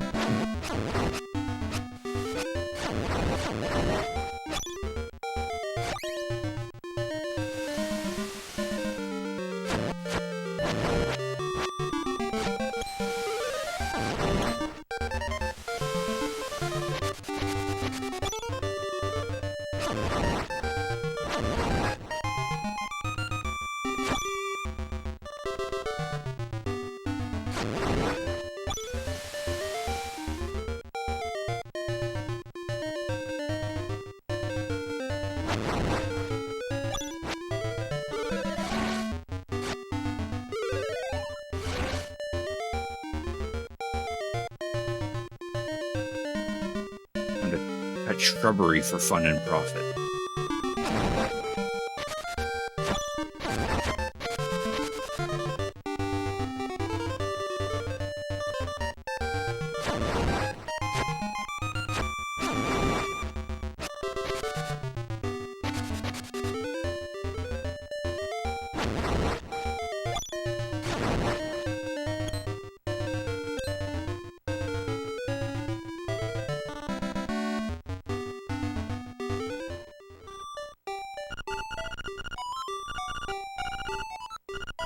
want to save, just press all the buttons at once.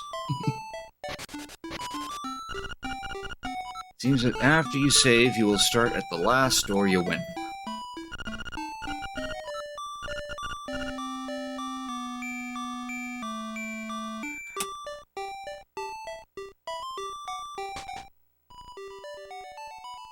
Here's the game's tutorial. Just gotta read some of these books to learn about some of the game mechanics. This can't be rated highly enough. I know, right? Link's Awakening's a pretty good Zelda.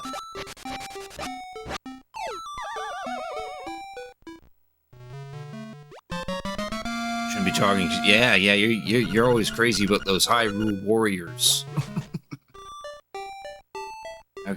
How can you say that Zelda's overrated when you've actually played a Zelda game?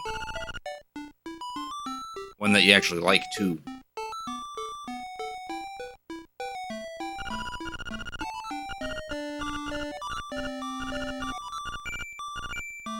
Best Zelda game? That's debatable.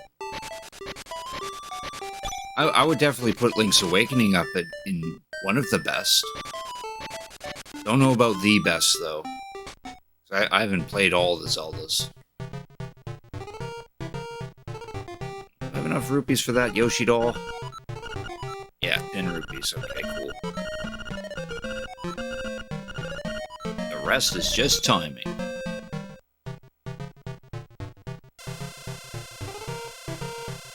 This Crane game is much easier than the Switch version. The Switch version actually introduces crane mechanics. No, crane, what's the word?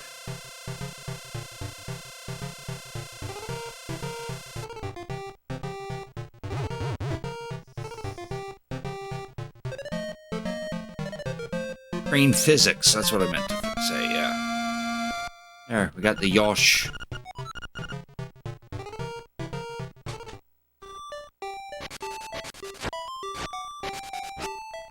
Enough, we could probably get the magic powder from here.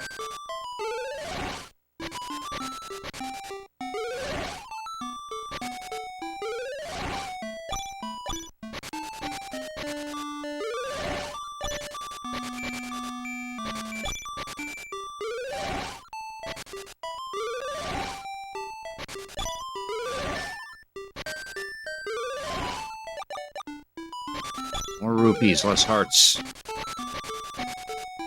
Need to start saving up for a shovel. Our first seashell. Our first of many.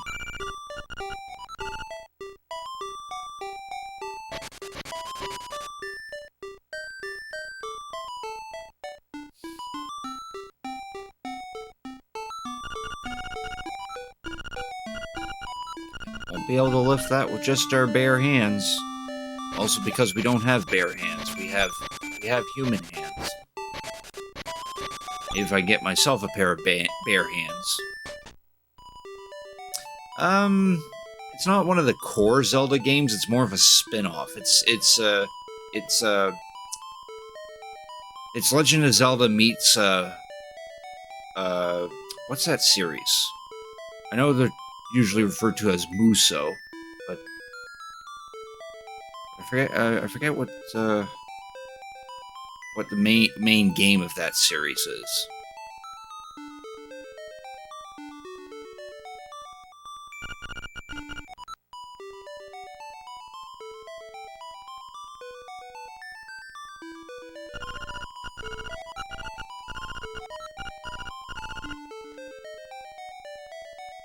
This lady here wants that doll. Dynasty Warriors. Yeah, there we go. Yeah, it's Zelda meets Dynasty Warriors. That's what Hyrule Warriors Age of Calamity is.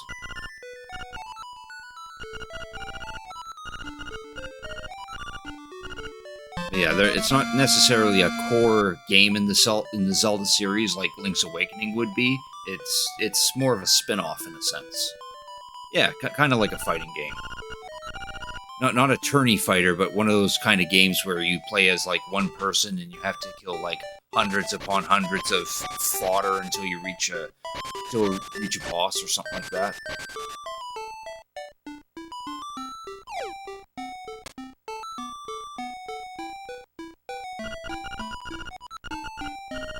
Karen went to the forest to pick toadstools.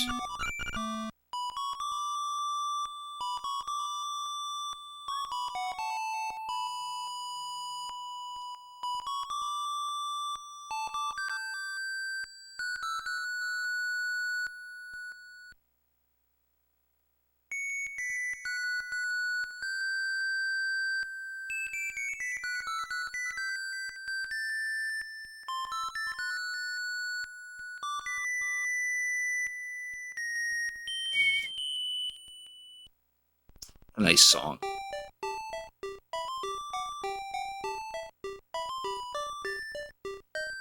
Give this bow tie to this little chomp. In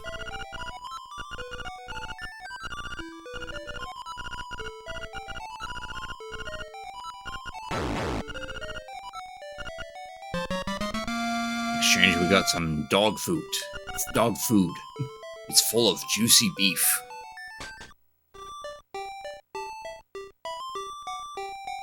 Trade in this beef real quick.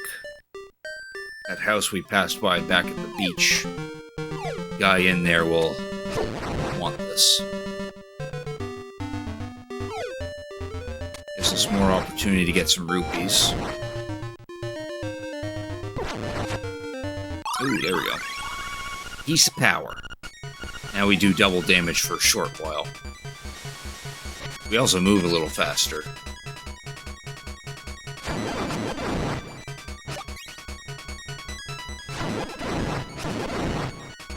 All the enemies get launched.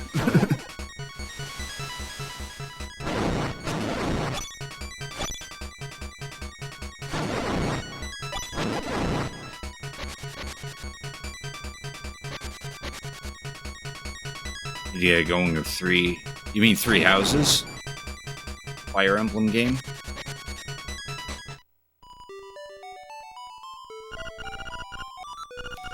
It's canned food, for heaven's sakes, man. Give that dog food to me, please. Promptly eats it, can and all. Oh, it's not a fair trade, but here's some bananas. Oh no, it's food for food. We won't be able to trade in these bananas until much later.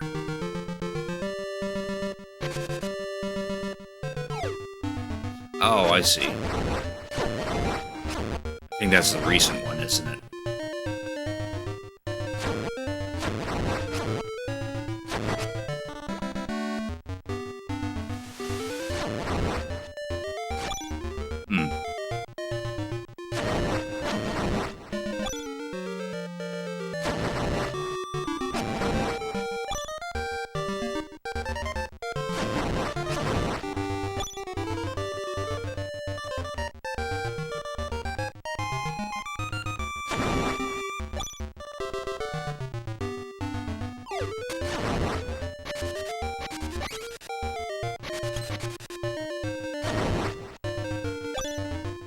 Almost missed that rupee. I don't know why I just walked into that pit.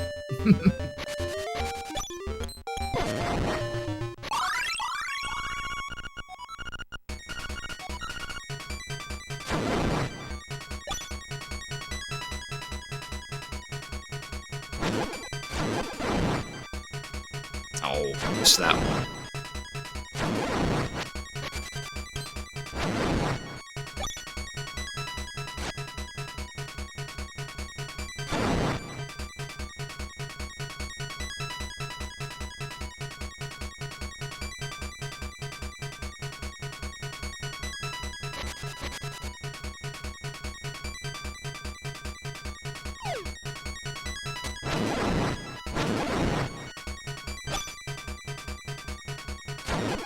Just grinding for rupees at this point.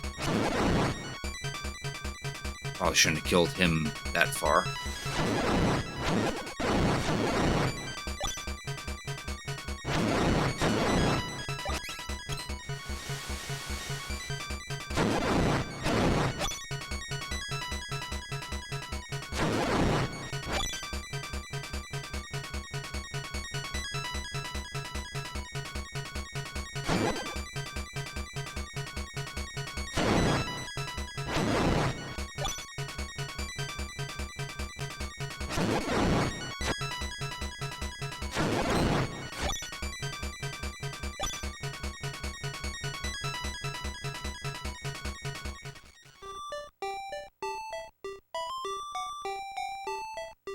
If an ample amount of rupees, we could try our hand at fishing. There's a heart piece in this fishing pond.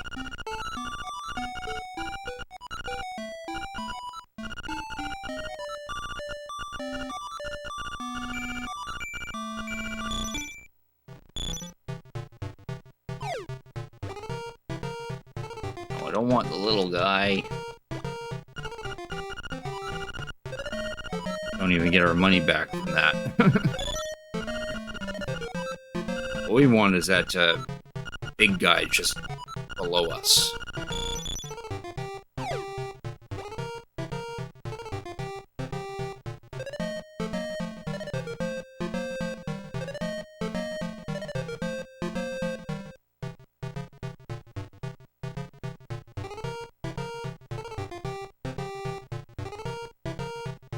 Oh, piss off. Don't want you, no.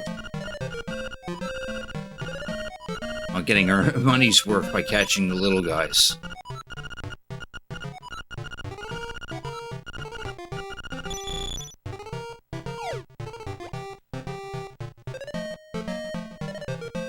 So we're trying to get the bobber to be as close to us as possible. And then let it sink and attract that bigger guy at the bottom.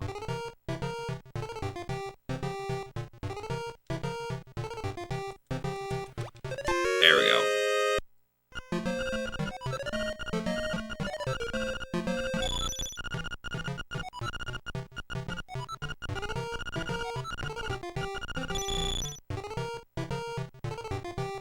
Now we want to try to get that big one at the very bottom.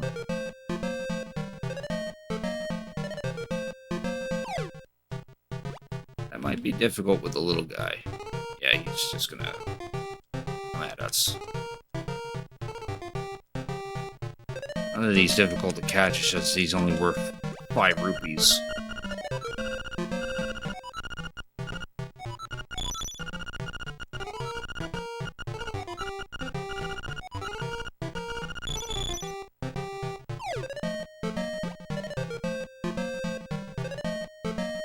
For him is to try to get it to his right as far as possible.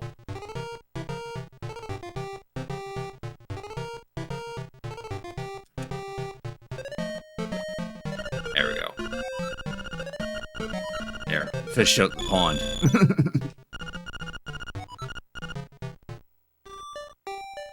There, and we walked away probably 10 or so rupees richer. And we got our second piece of heart as well.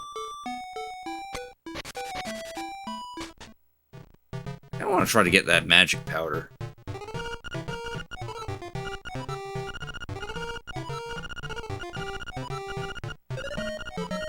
Just to see if I can.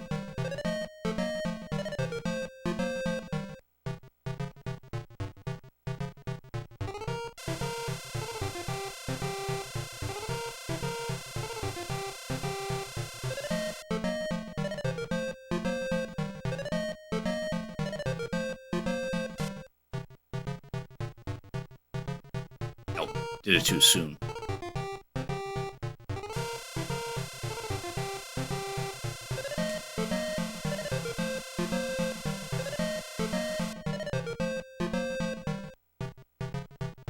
I'll try one more. I don't want to use up all my rupees. I heard this is the strategy, just simply keep it in this corner and then you have to wait until the item you want is coming on that lower belt.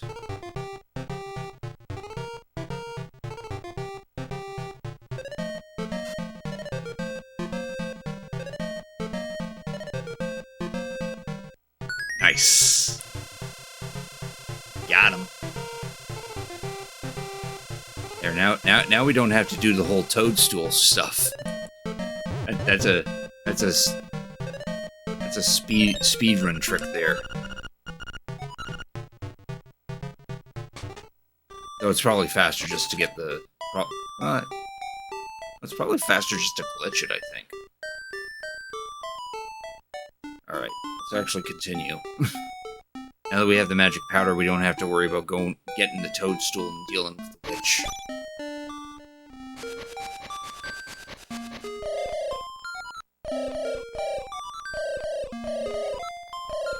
Much of mystery you will find on this uncharted Koholint Island.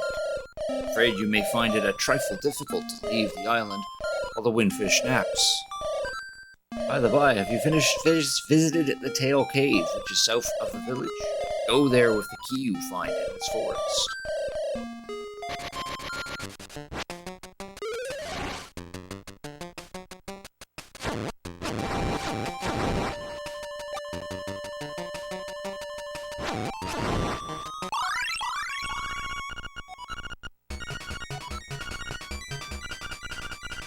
Hello? Thanks for cricket tuning in, Craft Brew Dude. How you doing tonight? Come on, I can totally hit that slime.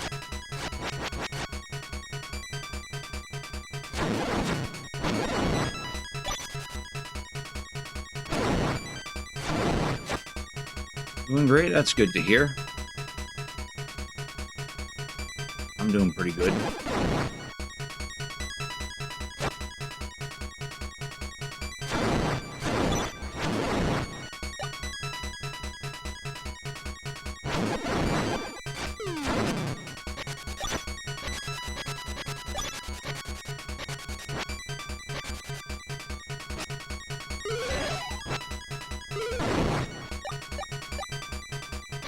Oh, too many hearts. Need more rupees.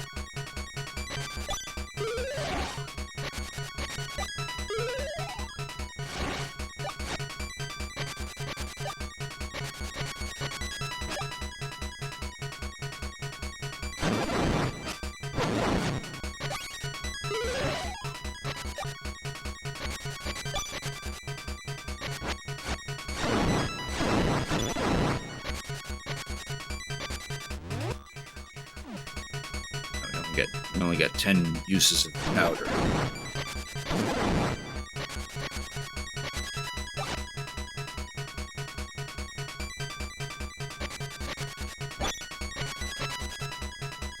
Doing it, getting it from the witch gives us 20 uses.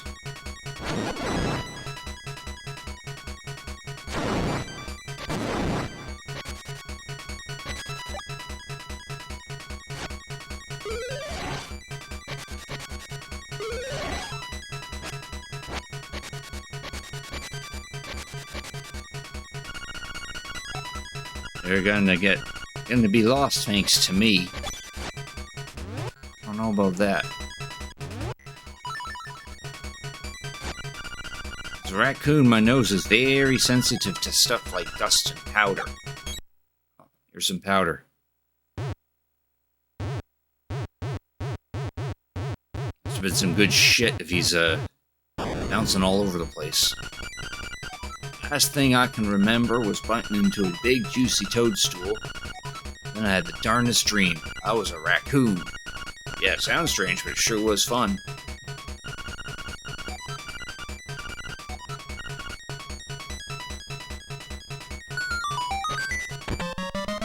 There's our tail key. That lets us access to the first dungeon of the game.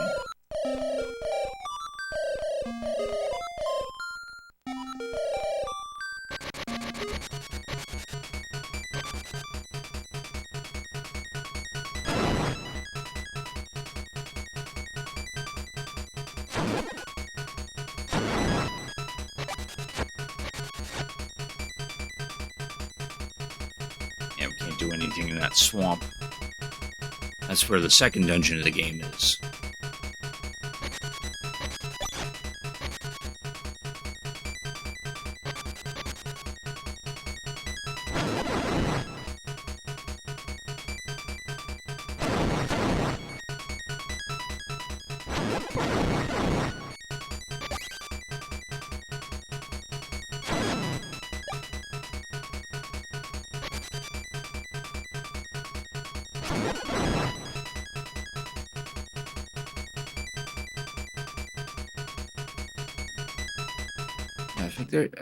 Yeah, that treasure chest right there. That's worth getting. Pretty sure just rupees. And boy, do we need rupees.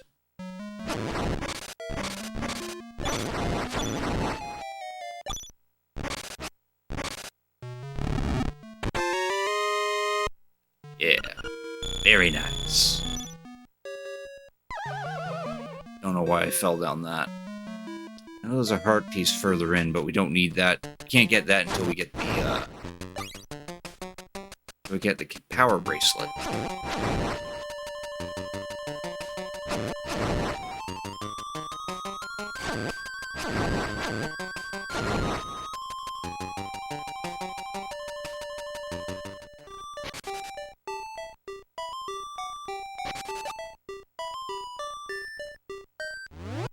I actually never bothered to go to the item shop.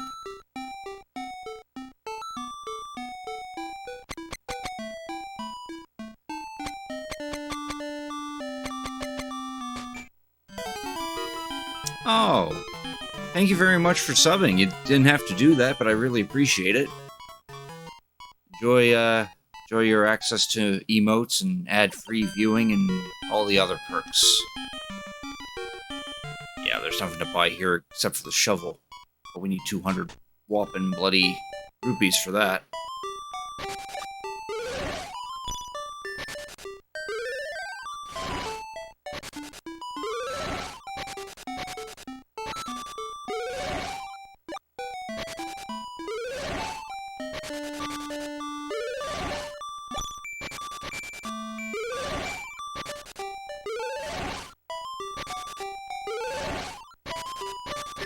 Ow. Barely any rupees out of that grass cut.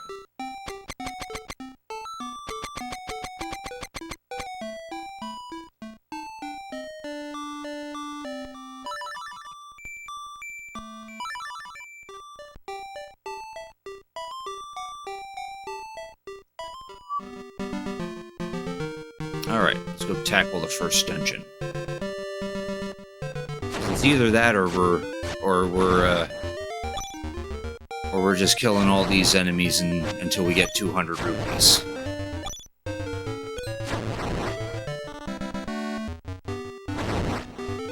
mean, we're still gonna kill a bunch of enemies for 200 rupees, but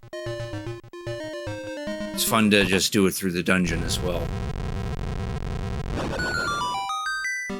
That and the treasure in this dungeon will help. Level 1, Tail Cave.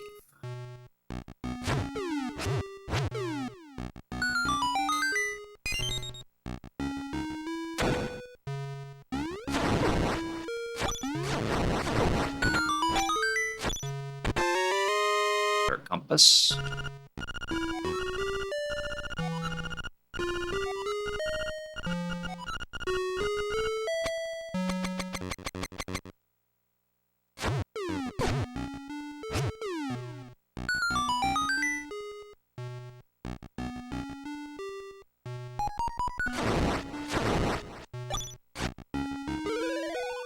Oh yes, I really like the Oracle games. I've actually played both of them on stream.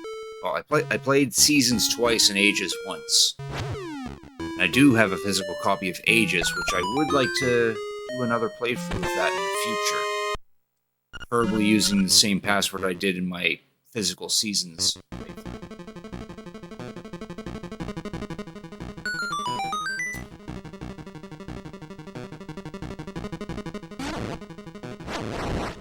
I really need hearts. Like how the game isn't doing the annoying beeping thing at 1 heart.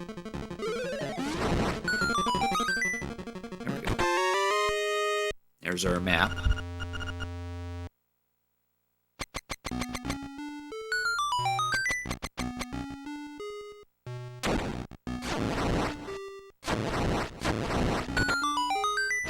Yeah, give me that piece of power. Give me that pizza power.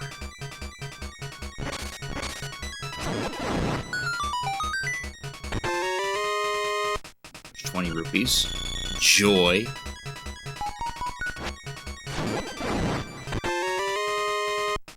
E. Yeah, the plush crick emote.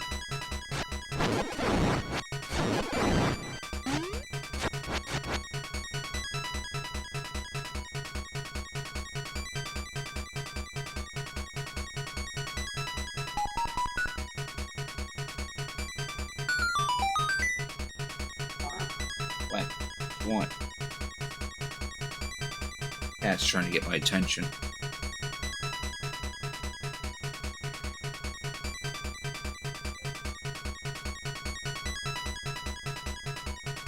Catch your nose. Rub up against that. Don't rub up against the game console or you might cause it to bug out. She actually did do that once.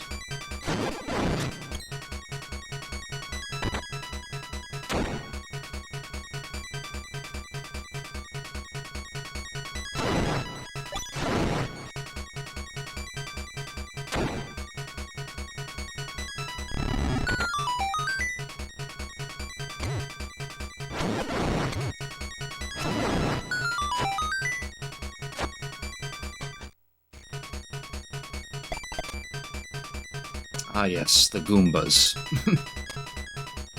That everyone came to this screen and saw, why are there Goombas in my Zelda game? Oh. There's the dungeon's treasure. The Rock's Feather. Now we can jump.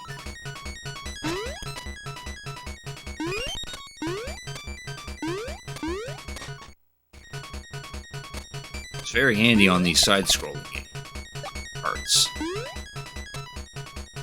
Or platformer parts, I would probably say.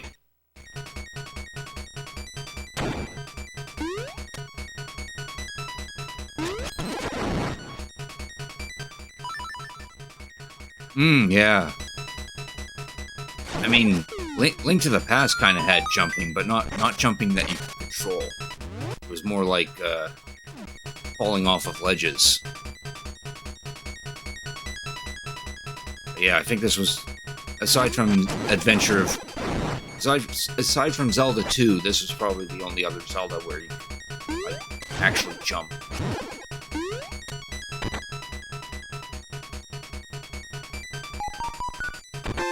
There's our Nightmare Key. Oh, it'd be something nice if we can keep this piece of power buff for the boss.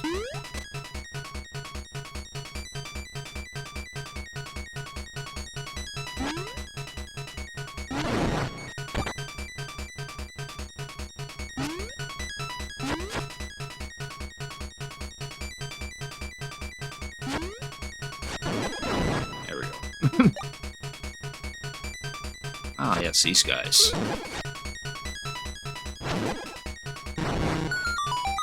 That wasn't incorrect. That was correct, bruh. It's a stone beak, which in the Game Boy version of this, not the DX version, it was a tablet. There's the mini boss.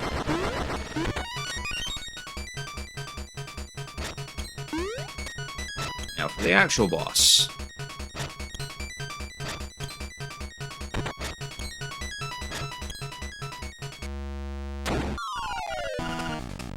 Moldorm. Well, screwed that up. I find him a lot more annoying than the Link to the Past version because the arena's so small.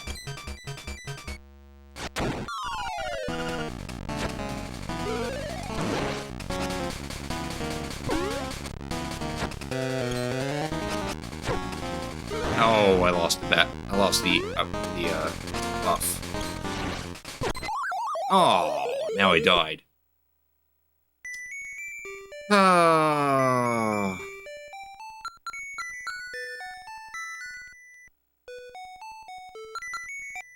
wonder if that'll let me do it without chalking it up as death.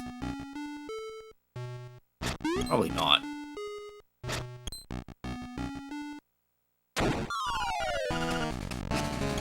Now we don't have the button.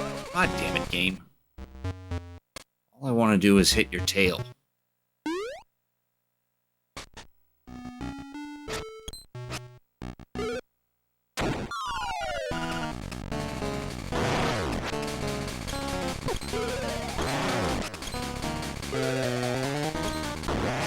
There we go.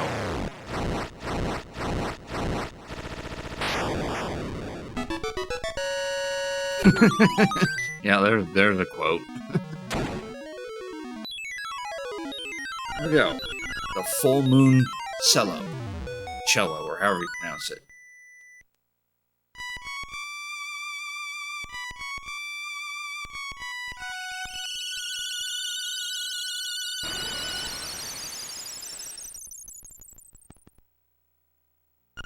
Swamp.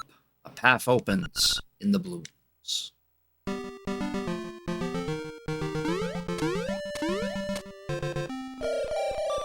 Way too high pitched to be a cello, but yeah, 8-bit limitations. In the Switch version, it actually does sound like its proper instrument.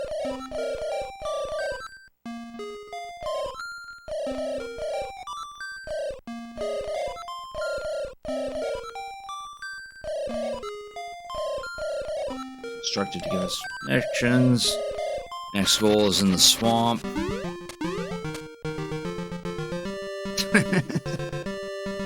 Matsu made it work. Get your shit together, Nintendo. Indeed. Well, we're 80 rupees away from getting that shovel. So there's one good thing.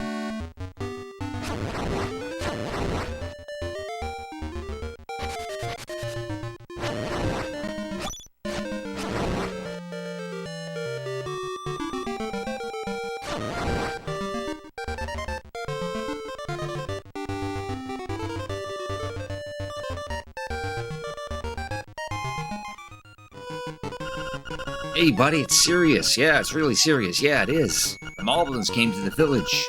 Yeah, that's right. A whole gang of Moblins. And then it's for real. They all went to the house. Yeah, that house. And then they did something at Bow Wow's house. It was a really bad scene with the Moblins.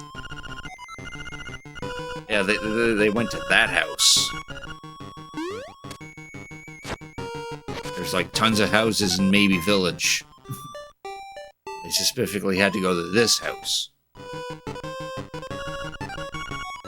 Terrible, my Bow Wow was dog-napped by moblins.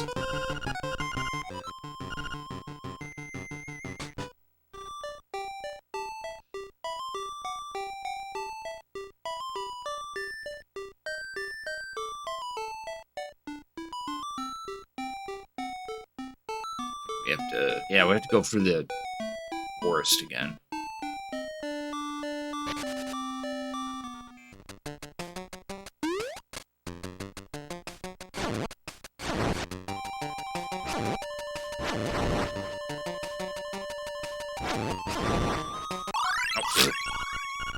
Didn't mean to pick up the acorn.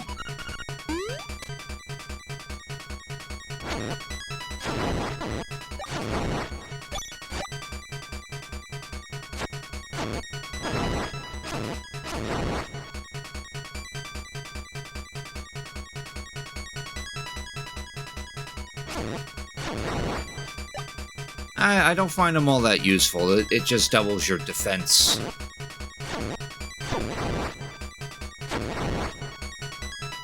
I just find them not particularly useful and annoying to pick up. Whereas a piece of power actually like ups your damage and feels worth picking up.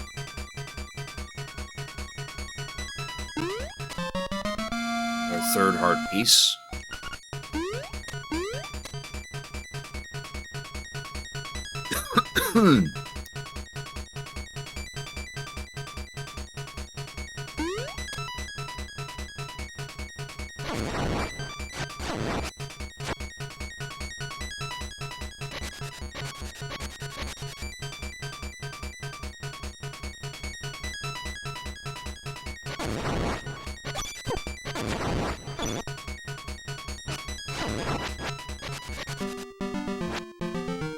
Acorn's going.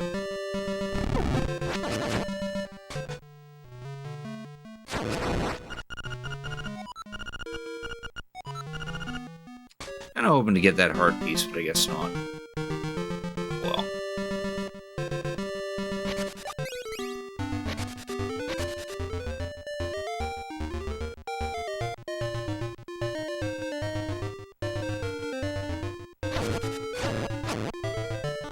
There we go. There's the big ghost. He only shows up on this screen. Of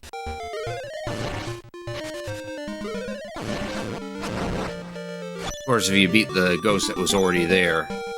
Oh, we finally got some bombs. That's nice.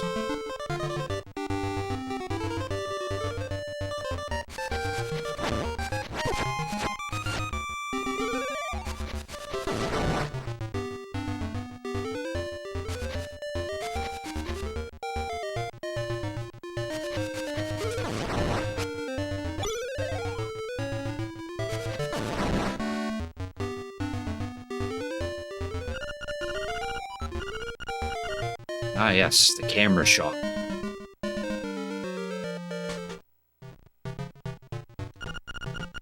He just loves to take pictures.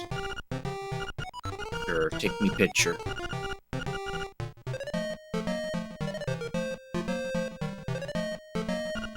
I'll call this here stands a brave man. What's your name, young man? Dink? Well, here's your album, Dink. See if we can fill that album. Travels of Dink. Yeah, this is a cute feature they added to the DX version. Where you can find these 12 photos. And if you have a Game Boy printer hooked up to your Game Boy at the time, you can print them off. I actually have a Game Boy printer. I don't have it connected to here because I don't... You probably could. Might be able to hook it up to the Game Boy player, but I don't feel like digging it out.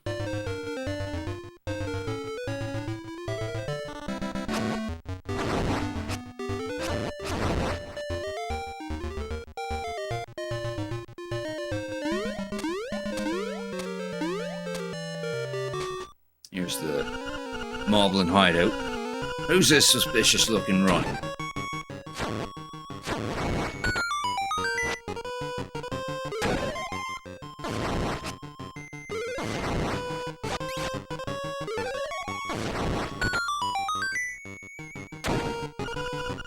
You must be an assassin sent by Madame Meow Meow to rescue the mutt. You're an assassin.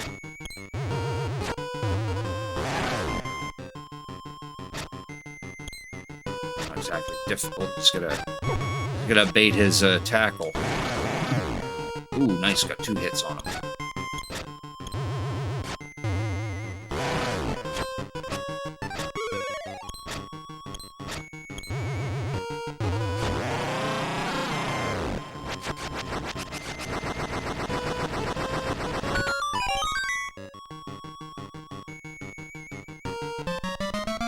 He saved Bow Wow. What a fearsome beast.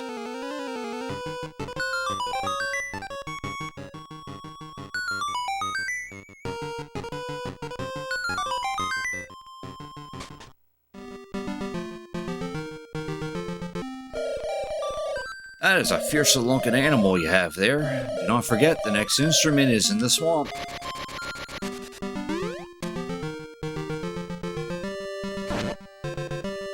Bow Wow can attack enemies. Also comes with an additional perk if we're in a screen where a secret seashell is buried in the ground, he'll sniff it out. He won't dig it up. He'll just tell us where to dig. Because he's lazy like that.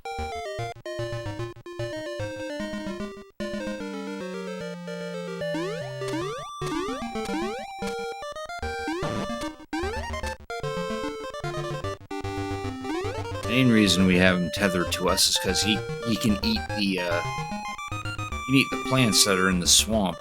Some of those plants are blocking the entrance to the second dungeon.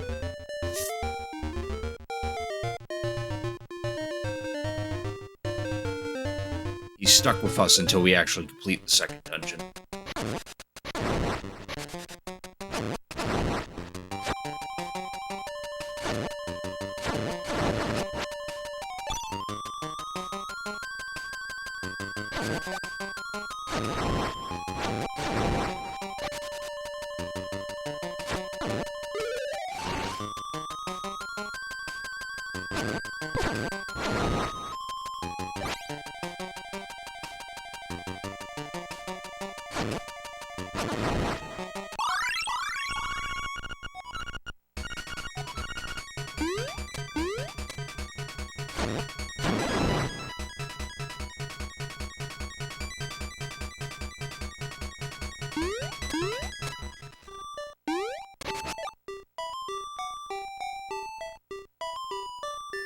Could return him to his owner, but her owner's like, would you be a dear and take him for a walk?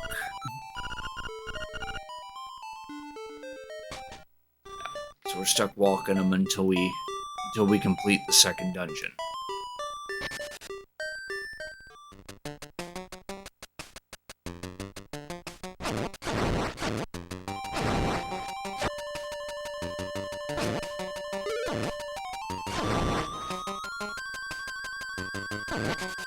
Downside to him eating the enemies, though, is that we don't get the drops out of it.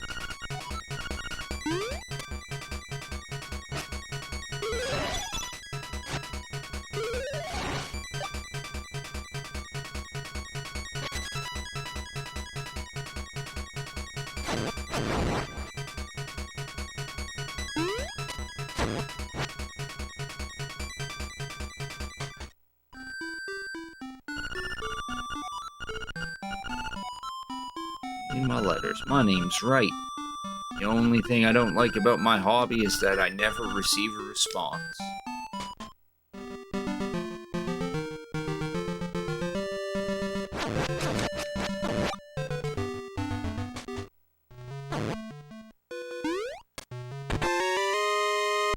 Another 20 rupees.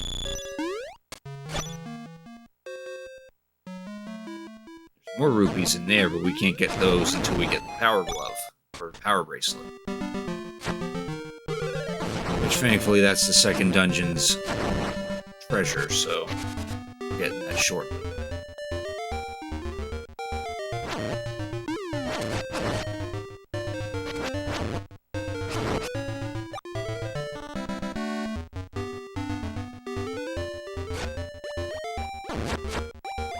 Yeah, he can eat these things.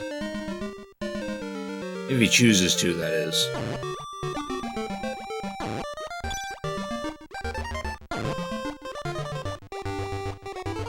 He can also eat the big ones, too. The big ones are more threatening because they shoot fireballs.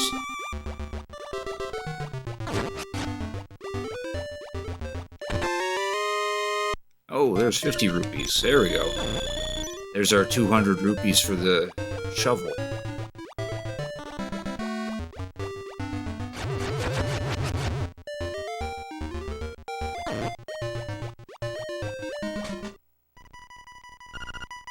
Level 2, Bottle Grotto.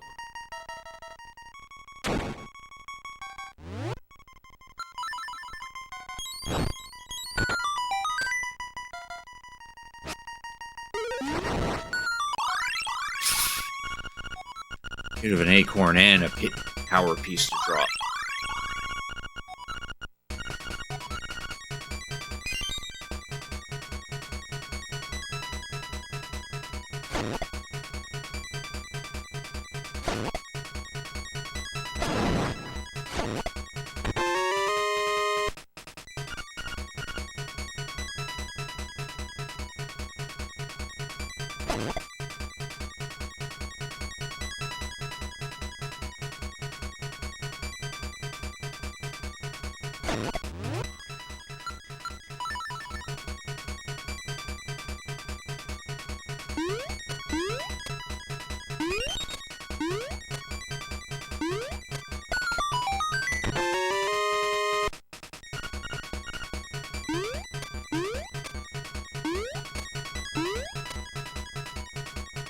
Shy guys.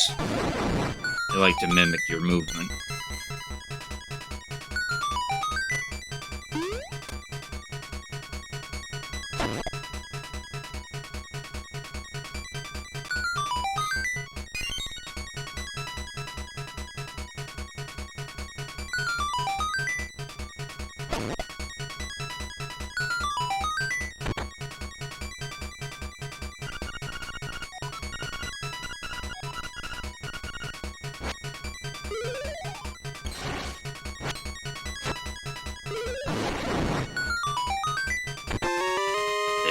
compass.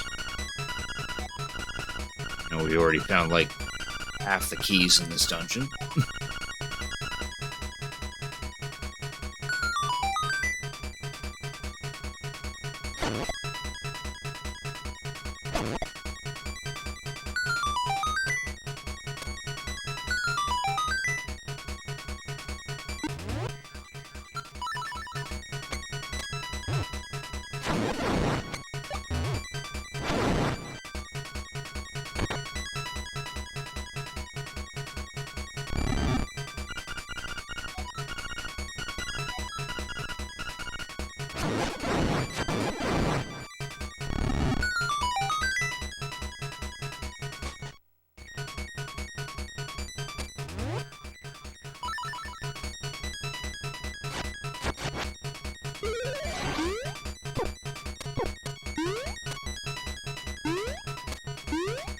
Jumped a little too late.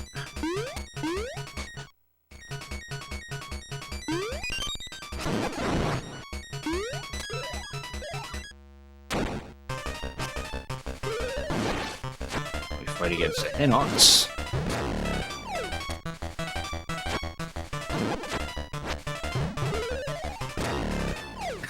This bull. Clearly hit you with my sword when you charged me.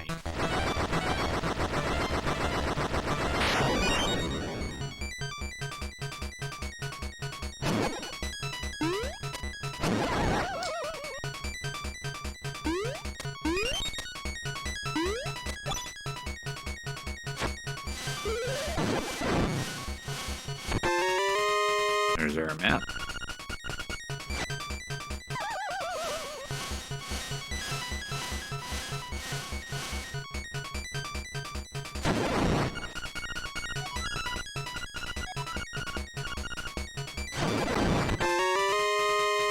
They're 20 rupees.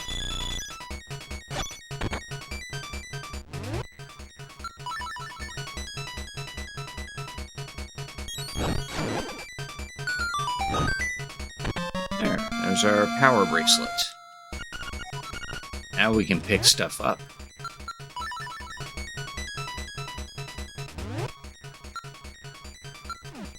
That bomb I picked up earlier was only one bomb.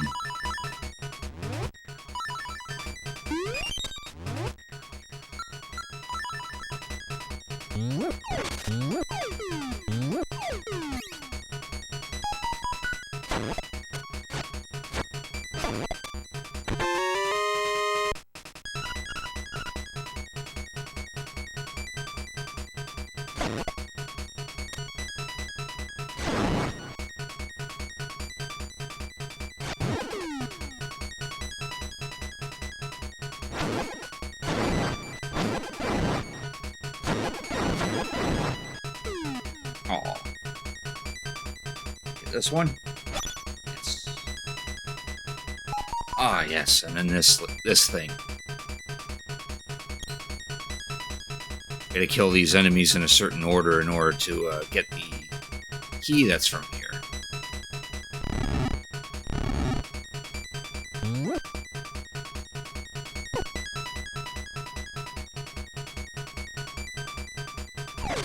Come on.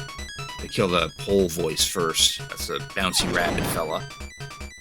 Keys and Selfless.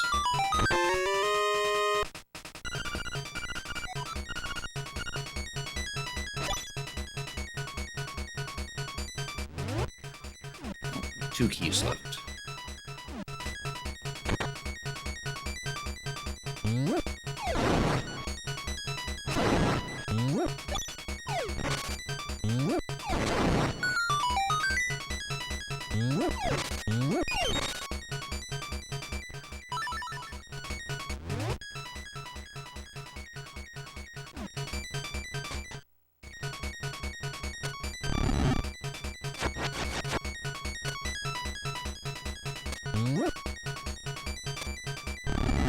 You need to be really heavy for that one.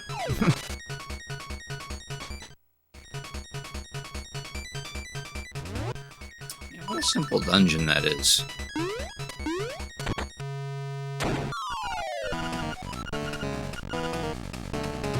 fighting the boss is a little more trickier.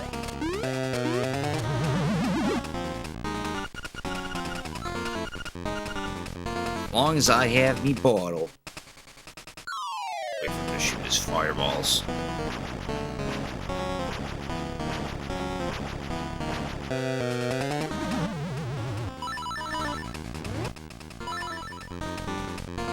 And when you smack his bottle,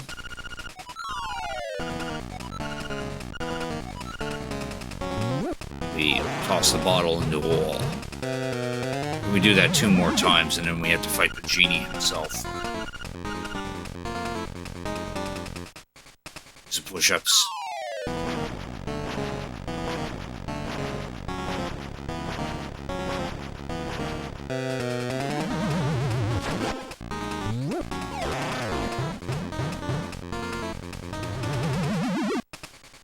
More push-ups.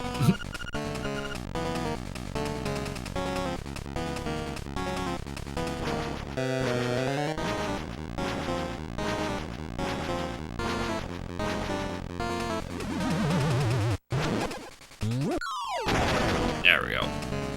Now we fight him proper.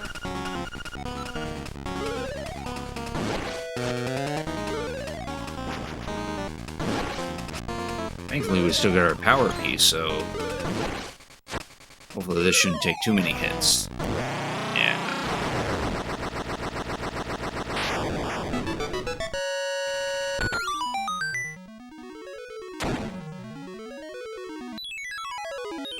And now we have the conch horn.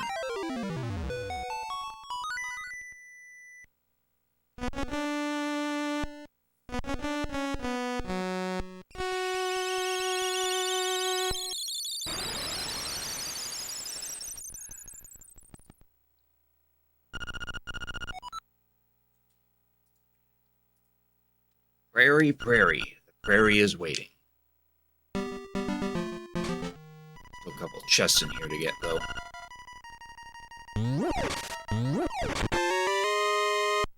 Another 50 rupees. I think the other chest in here... Yeah, that's a stone beak. Yeah, we're not gonna bother with that. Screw the stone beak.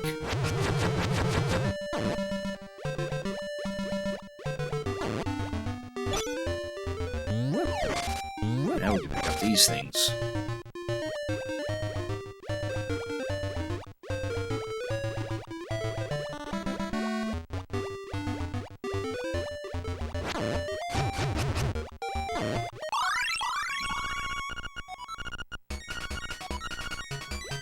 Head back to that cave.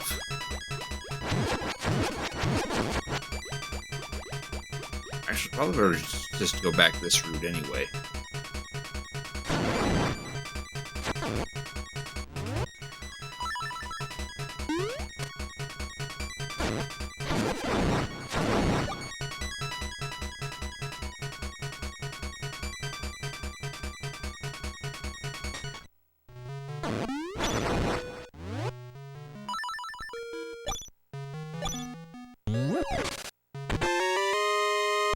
Another 50 rupees.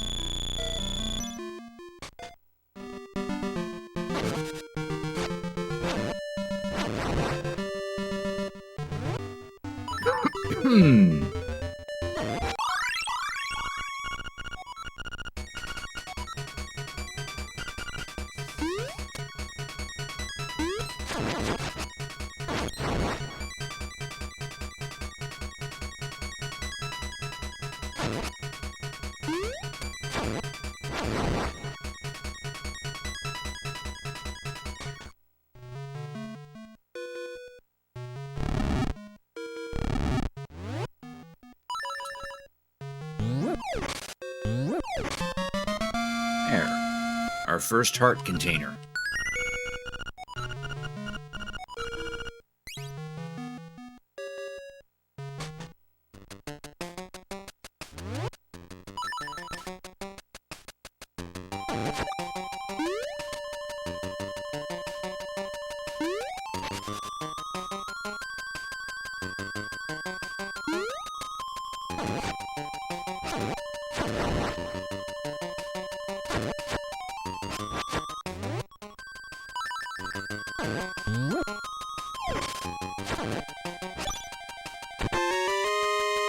Second seashell.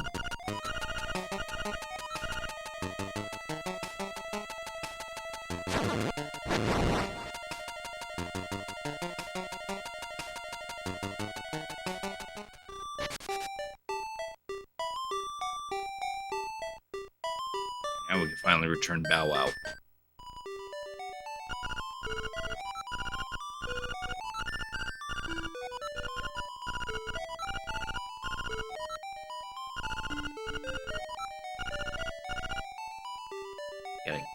We got a kiss as a thank you for taking him out.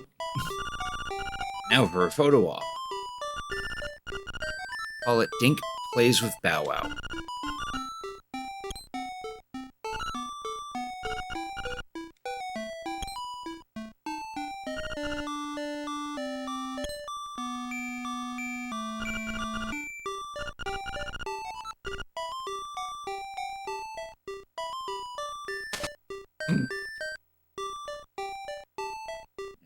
He wasn't too happy. Now that we have the 200 rupees for our shovel, we can go and fetch that.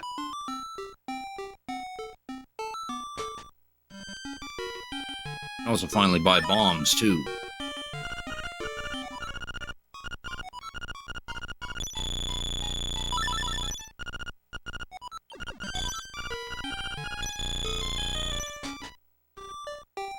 There.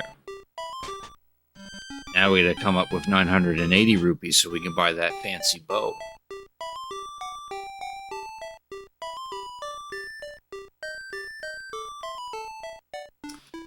With those bombs, we can get something back at the first dungeon.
Seashell number 3.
Ah, there it is.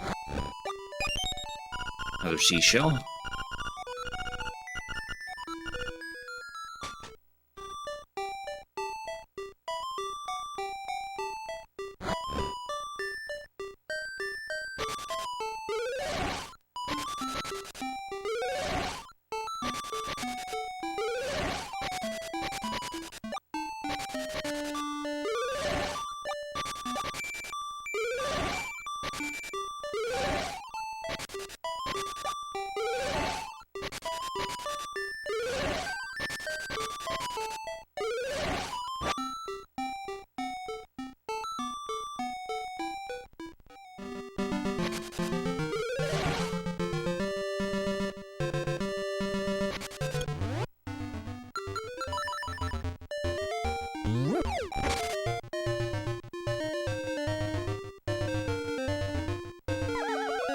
first teleport pod thing.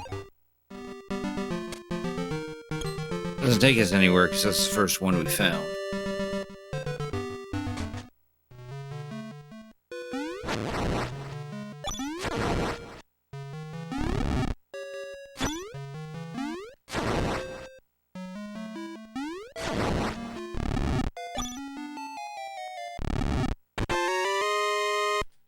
Rupees?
Sec here.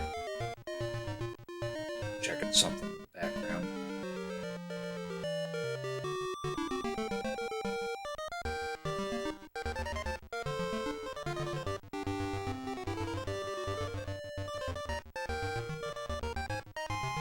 All right.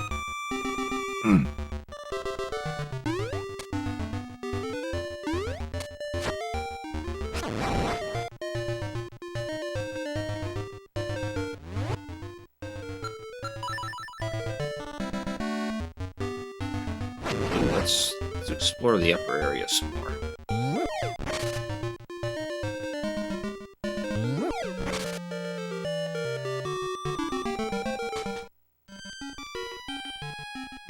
Crazy Tracy.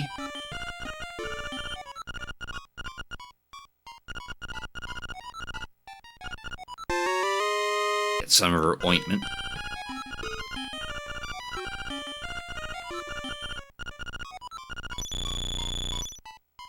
I'll kick in when we lose all our health.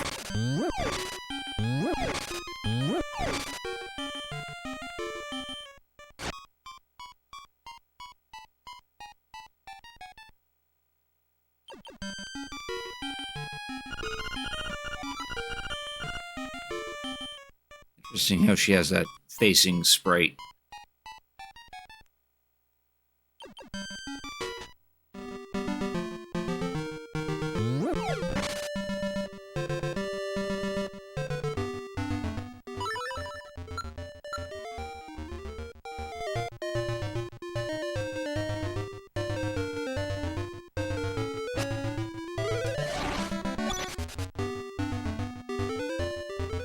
Excuse me.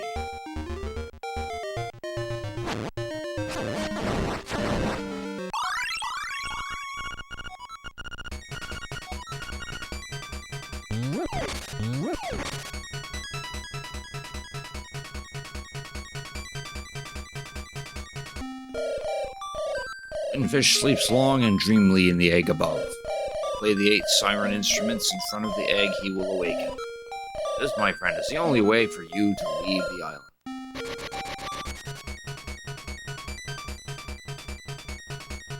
There's the egg.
There, now we found 2 of those spots.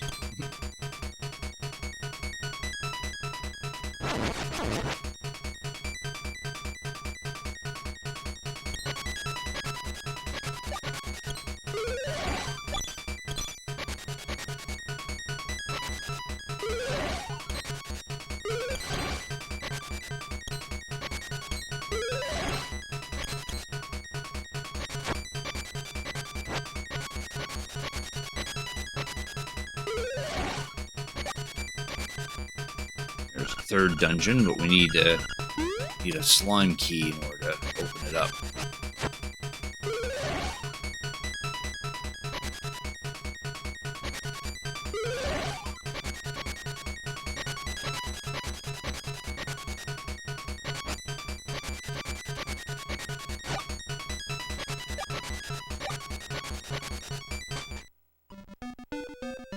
There's Richard.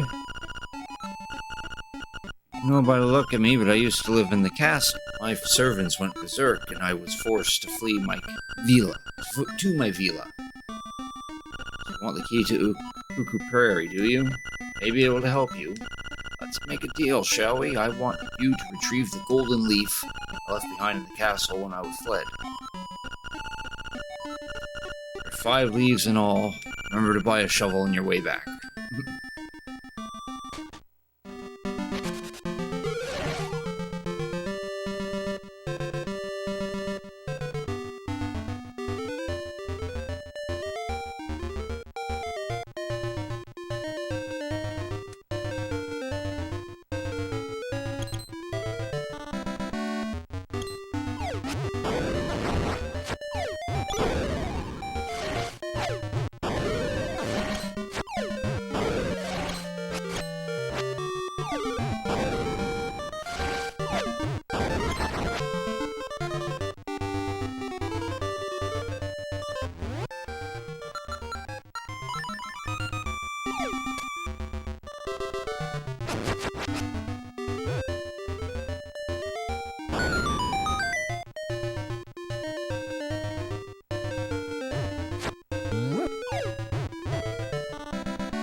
shell hut.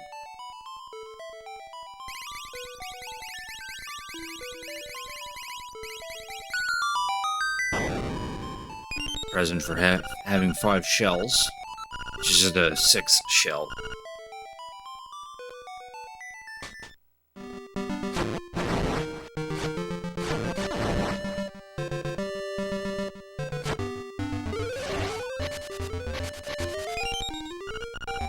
Another one.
Castle. There's a photo op. We go up to the gate. Doesn't this old castle make a great photo? Richard. Nothing yet. I grow tired of waiting. I want those golden leaves delivered soon. A bridge like this deserves a photo, don't you think? Go ahead and take a picture of me, any angle you like. I'm not afraid. I just decided to wait at home. That's why he's there. He could get those leaves all by himself, but he's making us doing it. Monkey. He wants our bananas. Monkeys, come, repay him.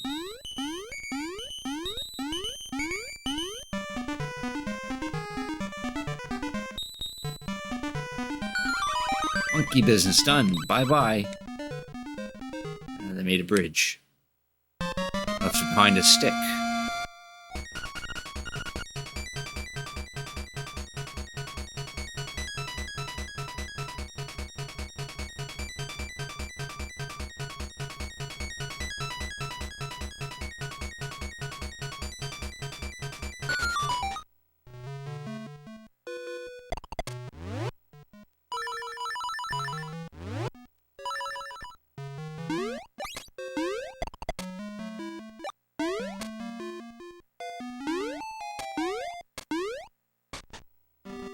There, now we're inside the castle.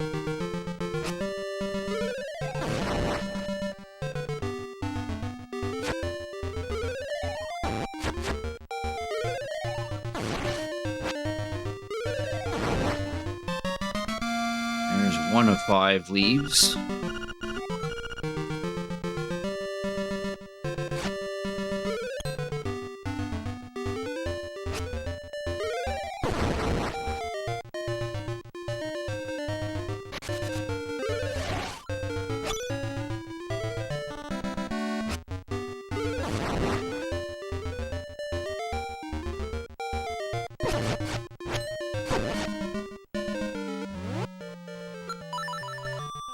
Second leaf is with this crow, but we gotta scare the crow off the tree.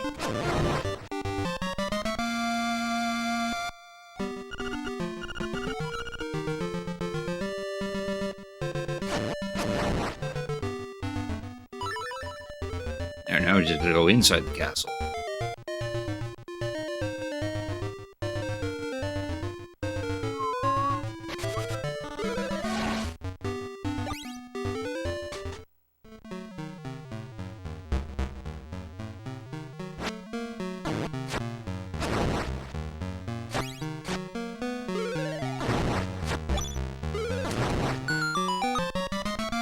third leaf. Fall for the castle trap. Well, we kind of have to go in the castle to rest, so I have to fall for the castle trap.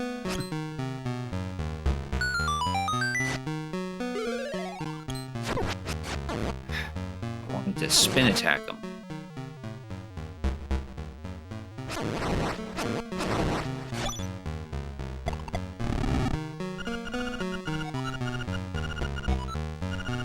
There, that opens up the castle gate.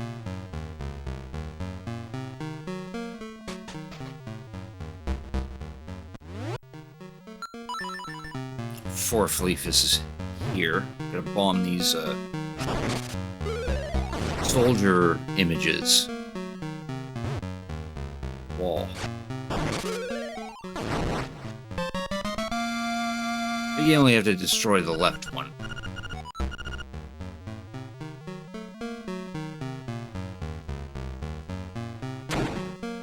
That guy there has got our fifth leaf.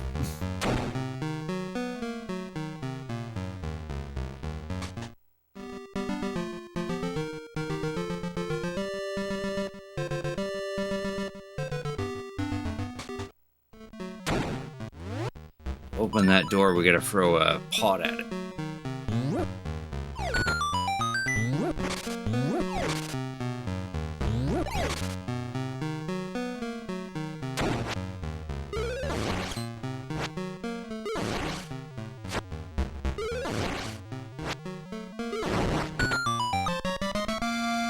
There.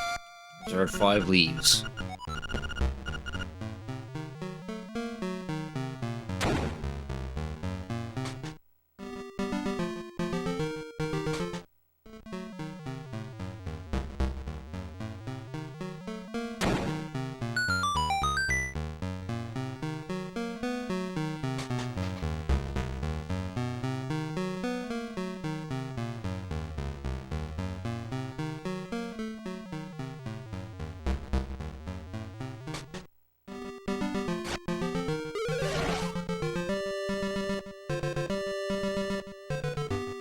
Back and see Richard.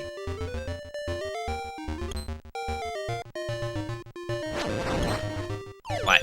You're looking for? I already fed you earlier. Meow.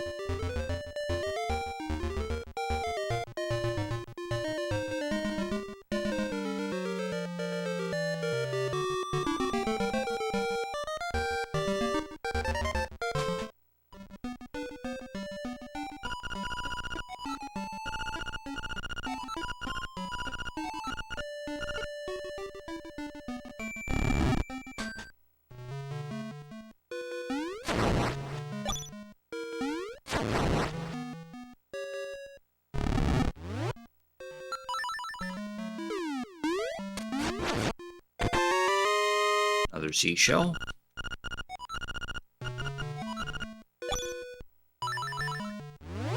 That makes 9.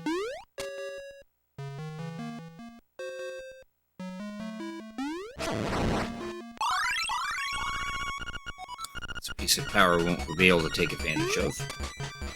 We'll lose it as soon as we leave this dungeon. This cave, I mean.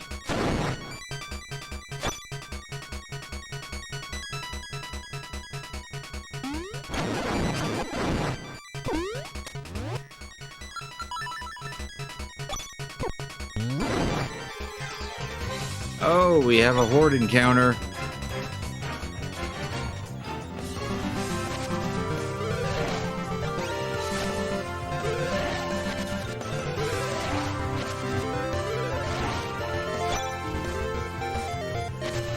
Alanator, thank you very much for the raid. I really appreciate it. I see you're still around. How was your stream? How are you? To everyone coming in from his raid. Thanks for Cricket tuning in. I'm Cricketoon. I typically play retro games, but I also play some modern stuff as well. And right now I'm playing some retro. Playing Link's Awakening DX for the Game Boy. Using a Game Boy player on the GameCube.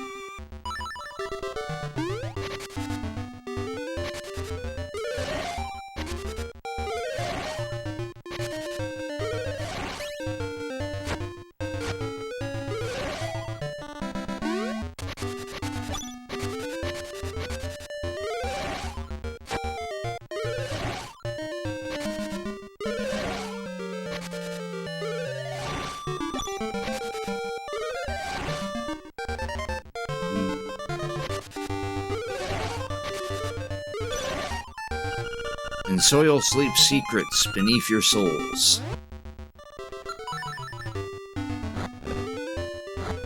There. There's our tail key, or no, our slime key. Now we can open the third dungeon.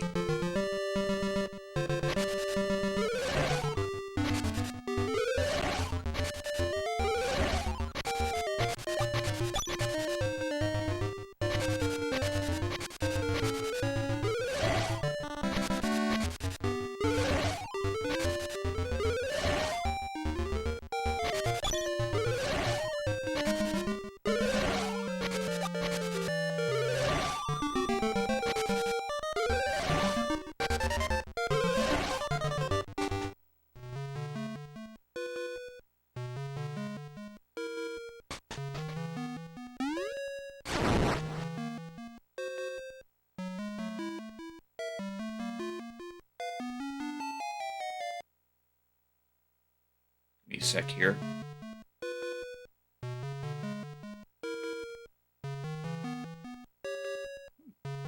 Okay.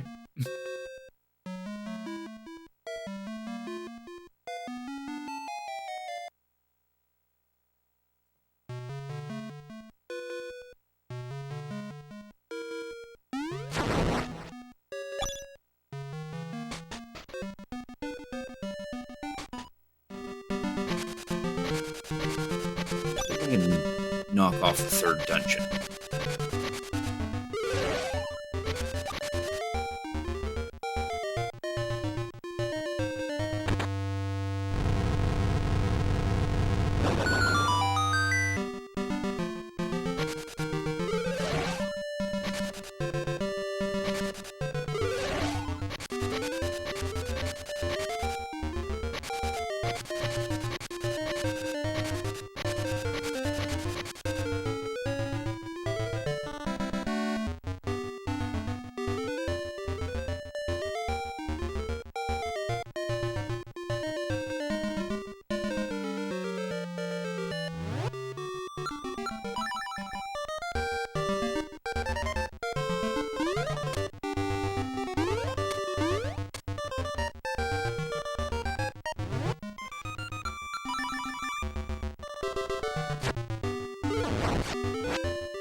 There's our 10th shell.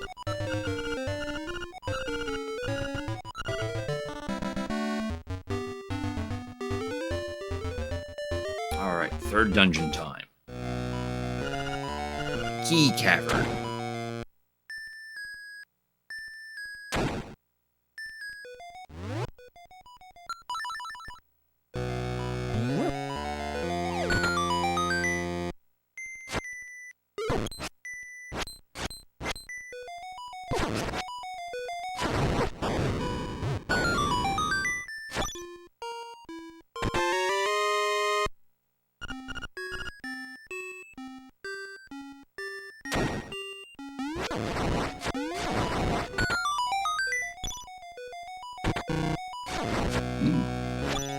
Some prize that was.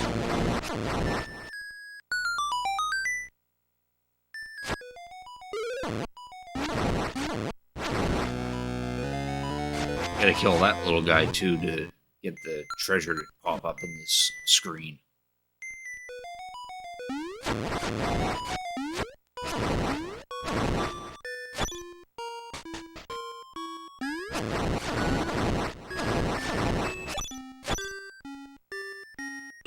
Alright, I think we could do the bottom one first. Yeah. Have to deal with that thingy that likes to teleport all over the place. You know, there's a key to get in this room.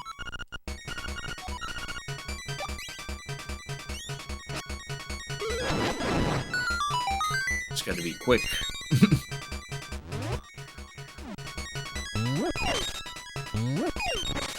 Also use bombs on them, too.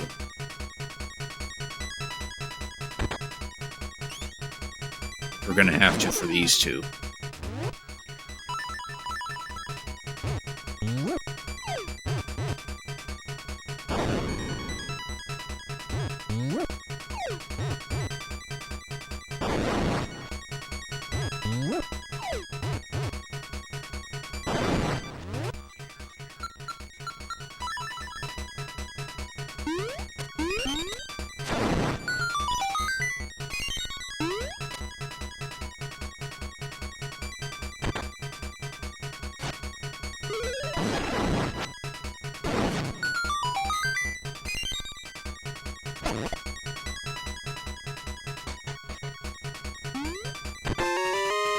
There's our stone beak.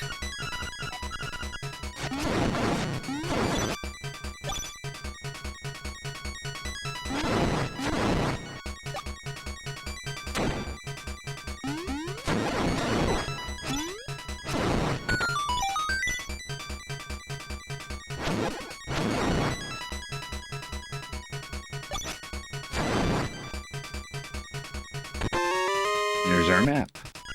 Just missing the compass now.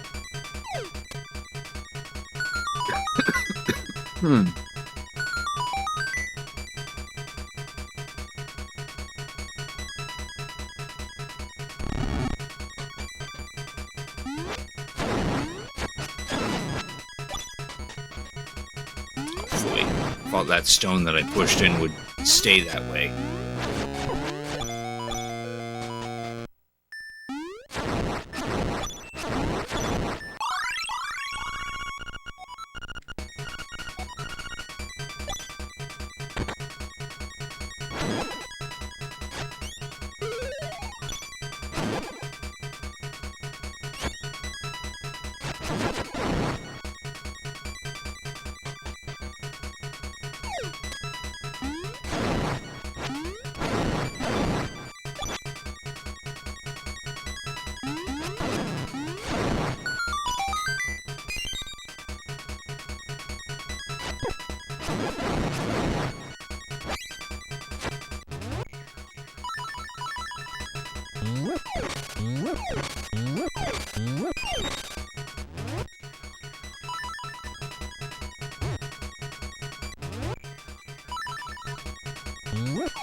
There's our compass.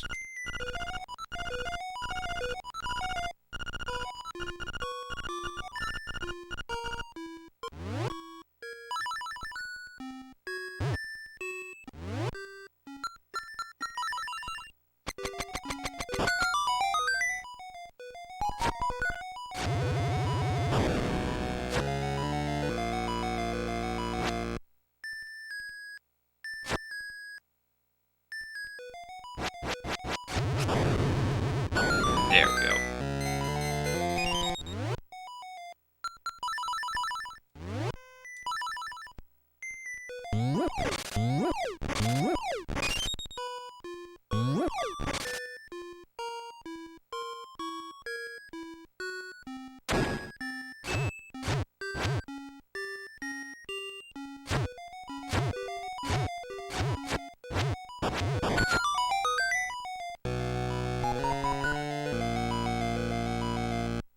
I want to get to that treasure chest that's there.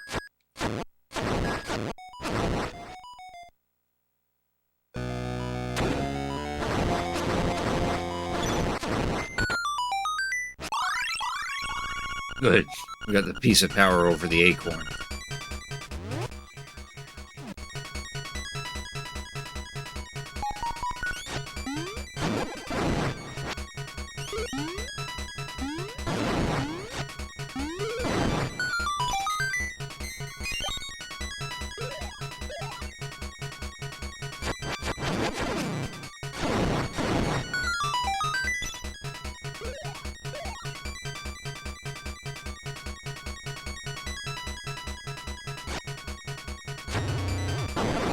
Nice.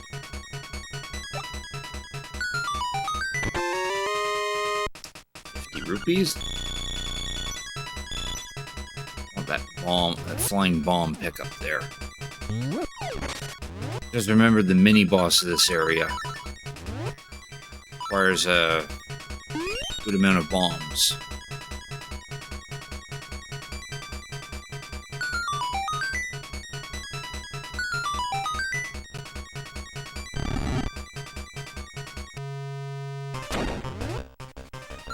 Hopefully that's enough bombs.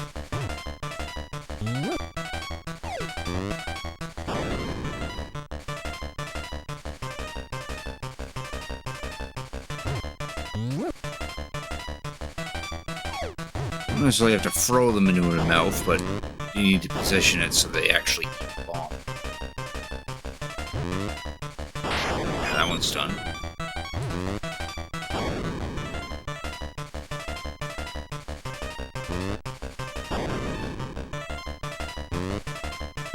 There we go. 3 bombs each.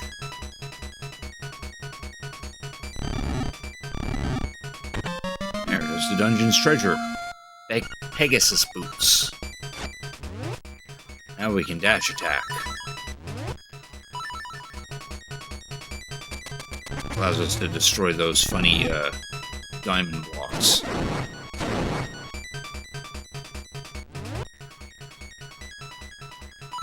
Combined with the feather, clear larger pits. Hey, Autobahn Joe, thanks for cricket tuning in. I appreciate it. How you doing tonight? This is The Legend of Zelda Link's Awakening, the Game Boy.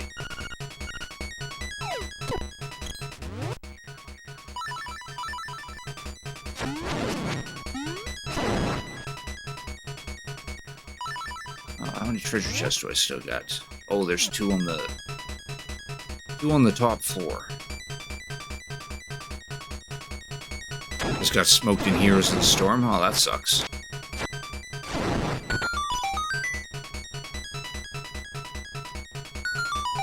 Oh, that's good.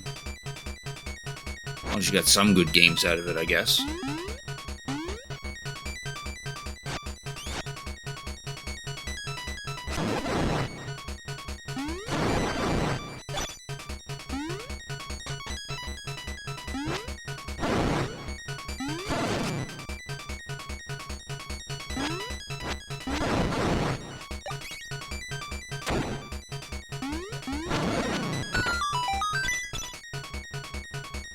Real hardware. Well, as real as it's going to get. I'm using the Game Boy Player. That is an attachment for the GameCube, which allows you to play Game Boy and Game Boy Advance games on it.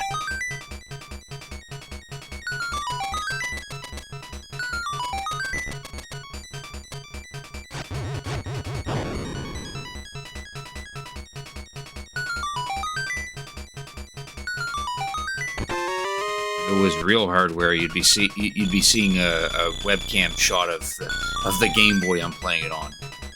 Oh yeah, it counts.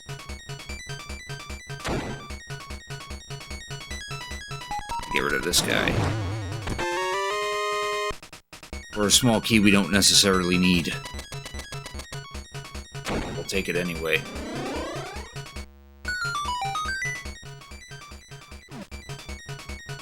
Should be everything. Now we just have to open up these, we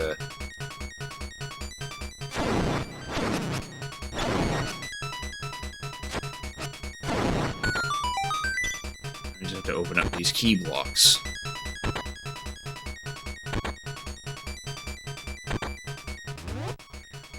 Oh no, we did need that key. Okay. I thought it was an extra key. Get him out of the way. Now we gotta do a long jump. Piranha plant, which totally does not belong in the Zelda universe, but it's just there.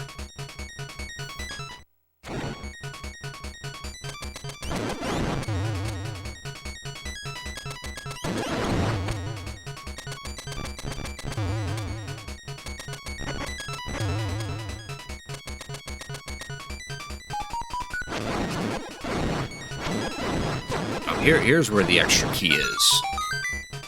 Yeah, we don't need that key at all. Boss time. Neener, neener, you can't find me. Got the slime dropping from the roof is a good indicator as to where the boss is. This is actually a good way to get some rupees, too. As you can see. Oh, I didn't want that to happen.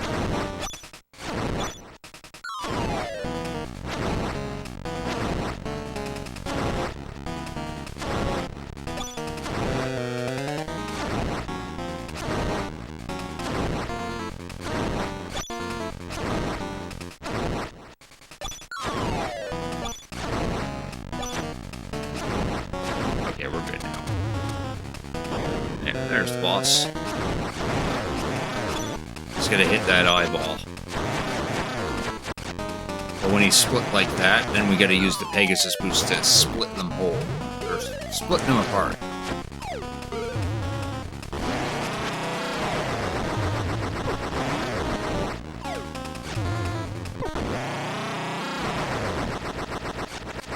We use the rock's feather to not get shocked by those earthquakes. Hey, they're coming after me. There, we got the sea lily's bell.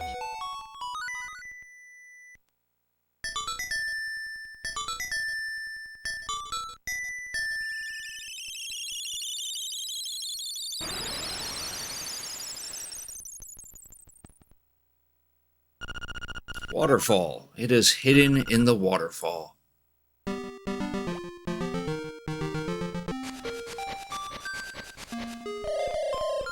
How many instruments have you gotten so far? I believe 3 at the last count. And fish will wake and you will leave this island. Now you must hasten to the Yarna Desert. Dark monsters, inhabitants of the sand, will show you the way.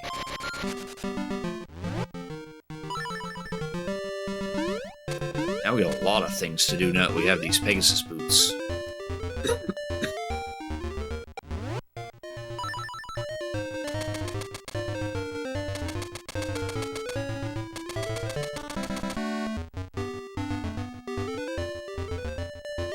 Let's go ahead and do some of them.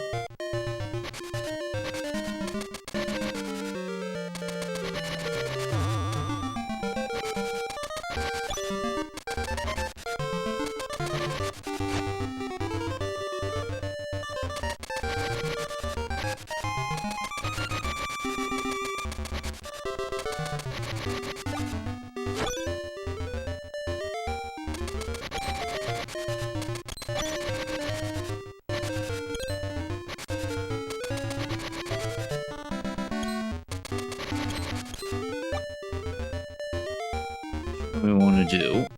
We actually want to go over to this screen that had the honey, that had the bee's nest. We'll find Taran here, and he's interested in that stick that we have.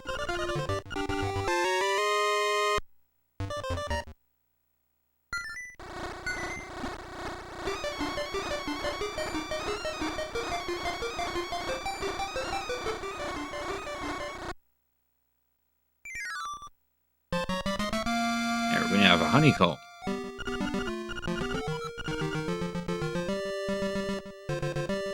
And Taran just gets a whole bunch of bee stings.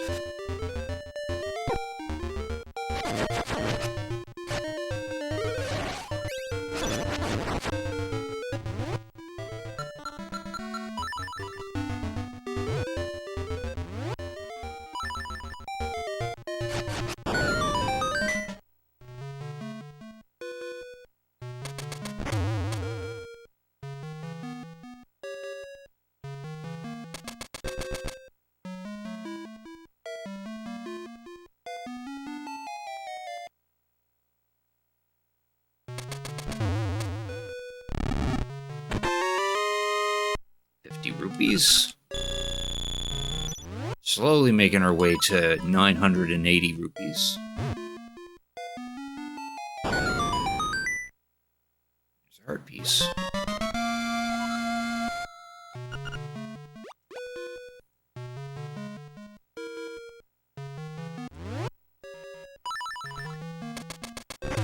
We can actually leave this way. No, we can't. What was the clue that there was a blastable wall there? Smacking it with your sword, because there actually is no visual clue. You just have to smack that to hear the hollow sound and then use the bomb. I just have it memorized.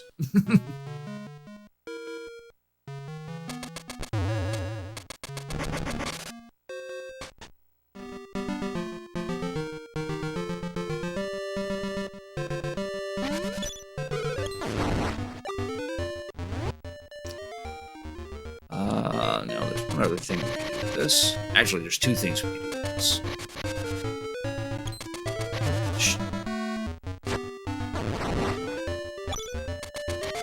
Yeah, there we go. There's a shell in that tree.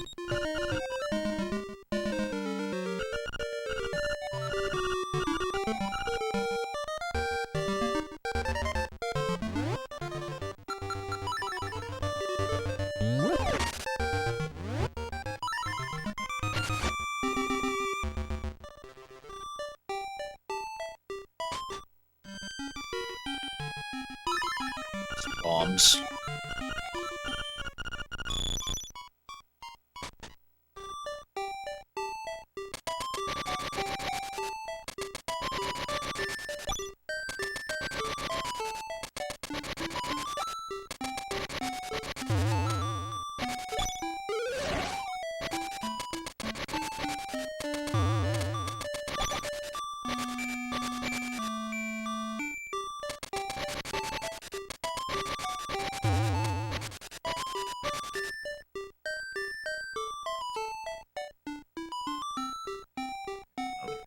We can do this little area, the Deep Dream Shrine. We actually need to do this in order to get a mission critical item.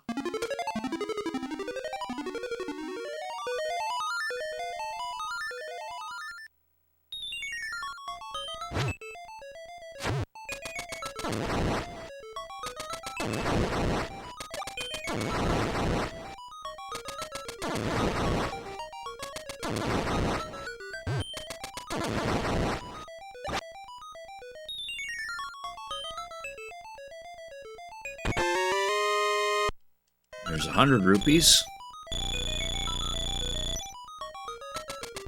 300 more to go. There's the Ocarina.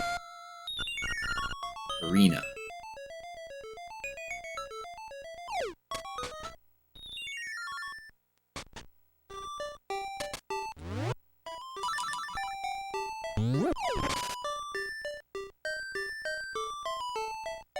Talk to Marin with this.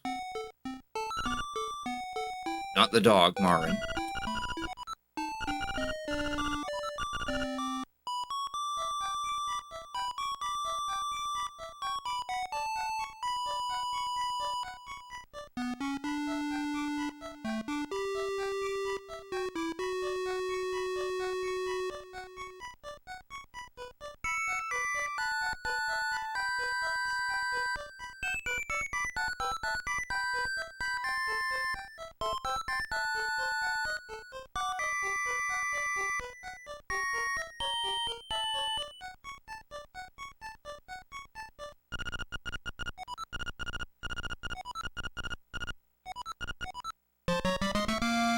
We're in our first song.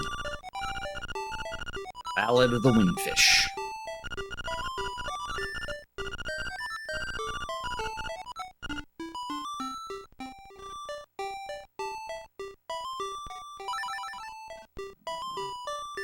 What time do I have?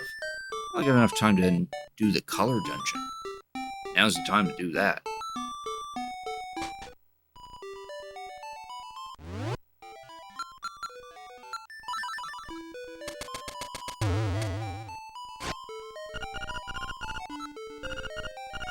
I wanted to read the book. There we go. New world of color under the 5 gravestones. Try with all your might. Open a new path. Whoever receives the power of color. I like how they kept that in the Switch remake. Not that it was really necessary. That was more of a Game Boy Color dealie.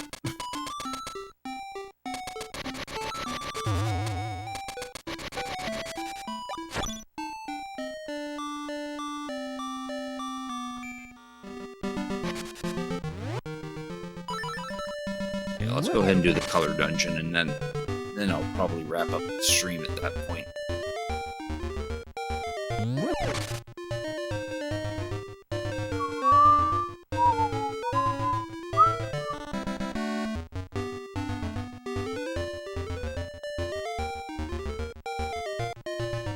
Get rid of all the ghosts.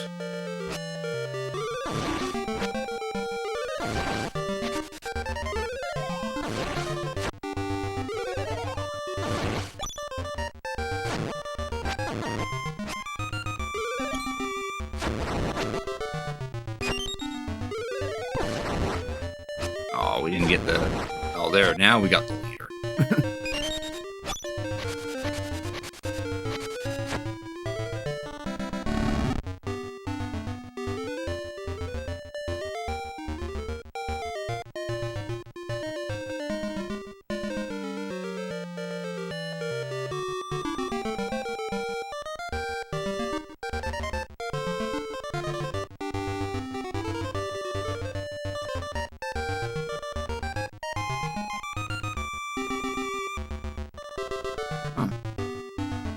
We're supposed to go to the left. Ah, there we go.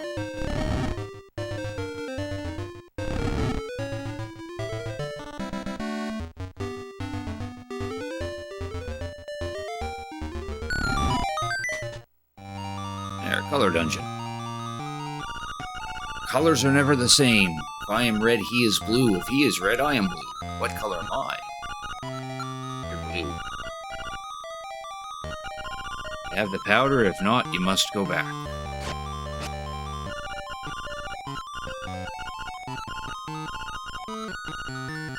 You're red. Tell anyone. The Fairy Queen is waiting for you.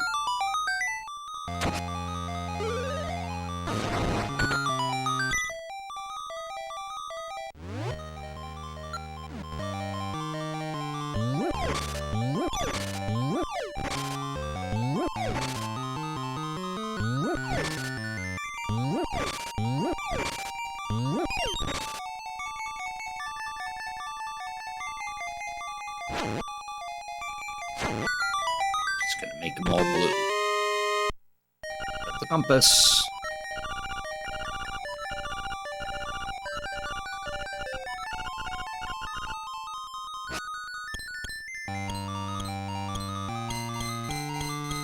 Yeah, there's the hollow sound.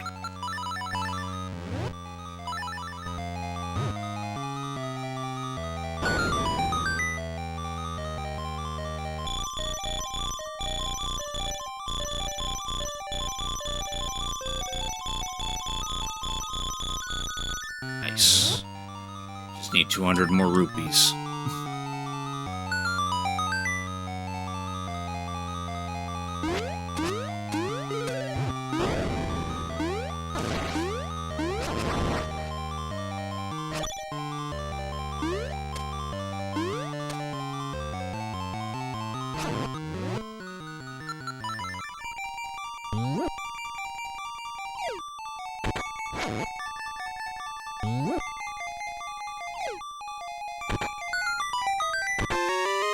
There's our stone beak.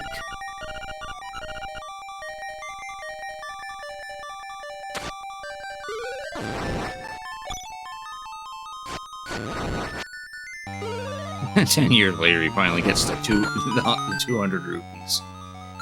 Oh, I don't think it'll take that long. But it would be nice. Would be nice to get that bow before 4th.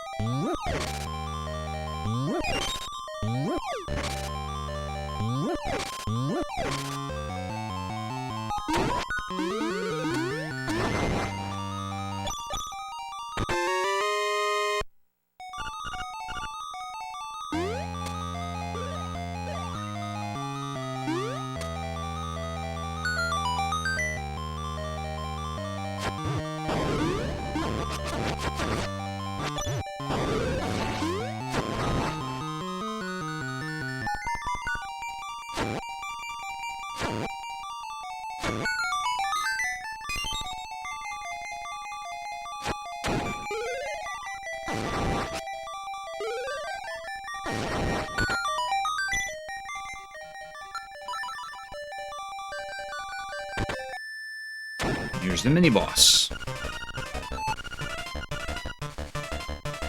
This is why we need the powder, because the only way to fight this guy is by powdering.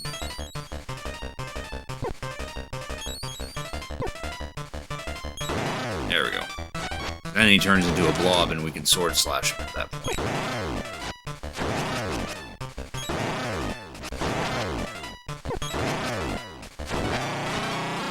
He almost jumped out of the arena.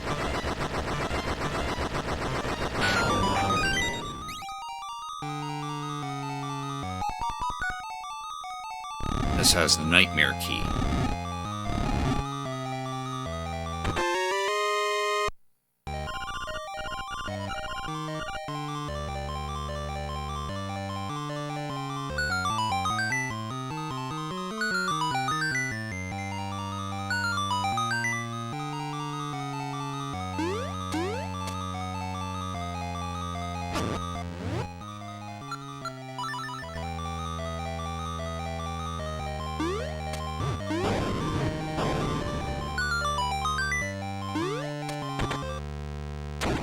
There's another mini-boss.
There's our map.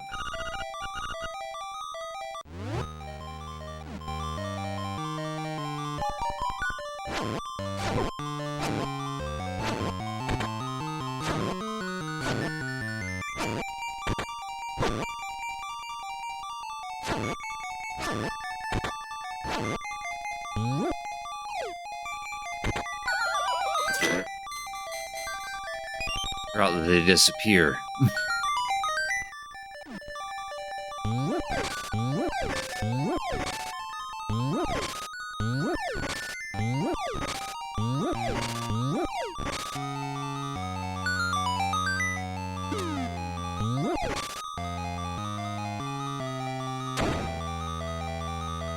You gotta make all these blue.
Alrighty, Reno. Thanks for watching. You have a good night.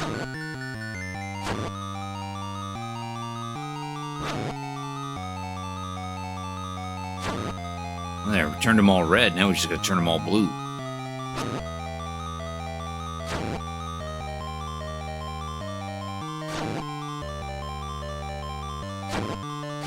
There we go.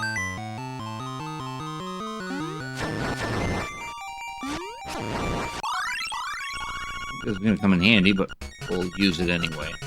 Pick it up anyway.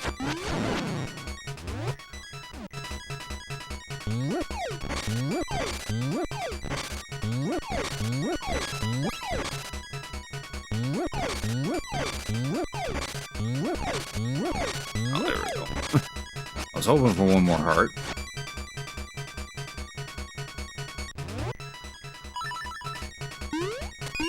There.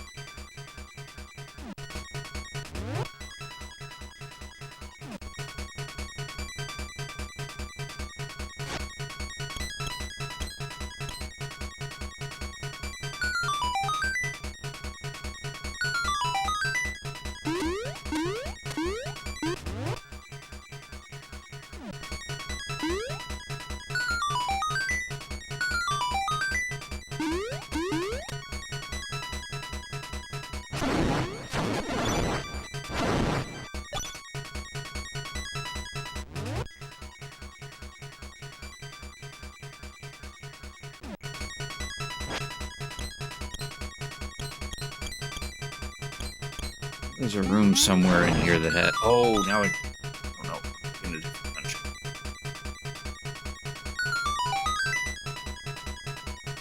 Be a room somewhere here that, that has a crystal switch that we can hit.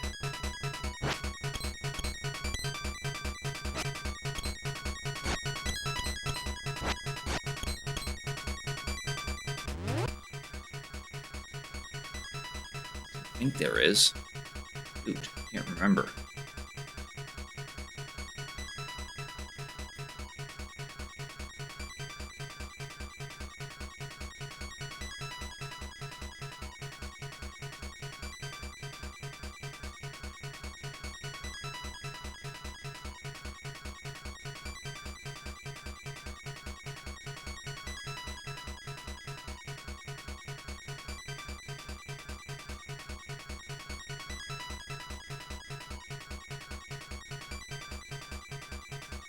Okay, no, there is. Uh-oh. How am I supposed to reach that?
Oh, wait. I thought I had to hit the crystal switch. Apparently I didn't need to. What is... an idiot I am.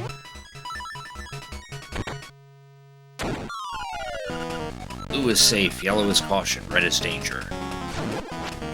Just gotta hit this guy enough times so that he set the bulb on the top is red. Every time we hit him, we get knocked back.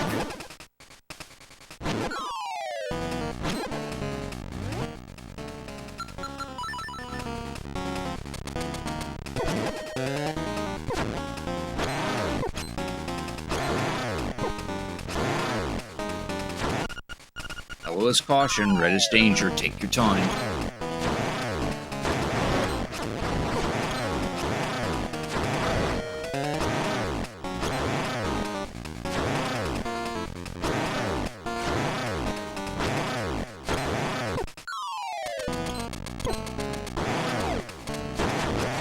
There we go.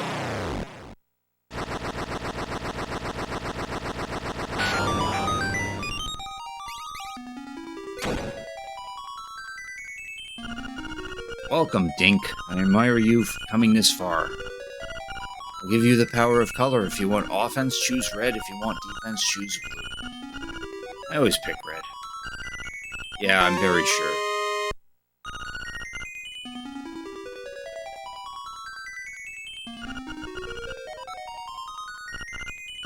There, now we do double damage.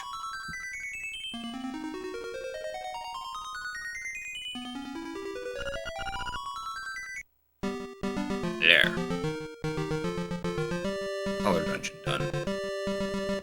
That is probably a good time to actually end it, because it's starting to get pretty late for me.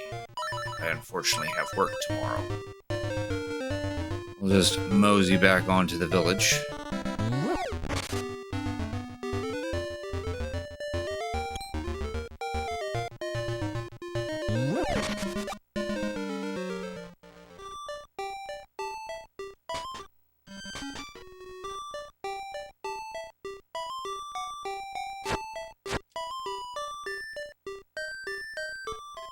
There we go. Phooey, that death did count. Oh well. Alright. That's going to be the end of the stream for tonight. It's, again, starting to get late for me. Oh, switch it over there. Next stream, there probably will be another stream on Sunday. Probably will continue on in Paper Mario on that. And, yeah, and then I'll have the schedule for next week posted on the Discord and in the schedule tab on the Twitch page. Oh, I see the first-person duders are still playing Pokemon Ruby and Sapphire, so let's send it over to them.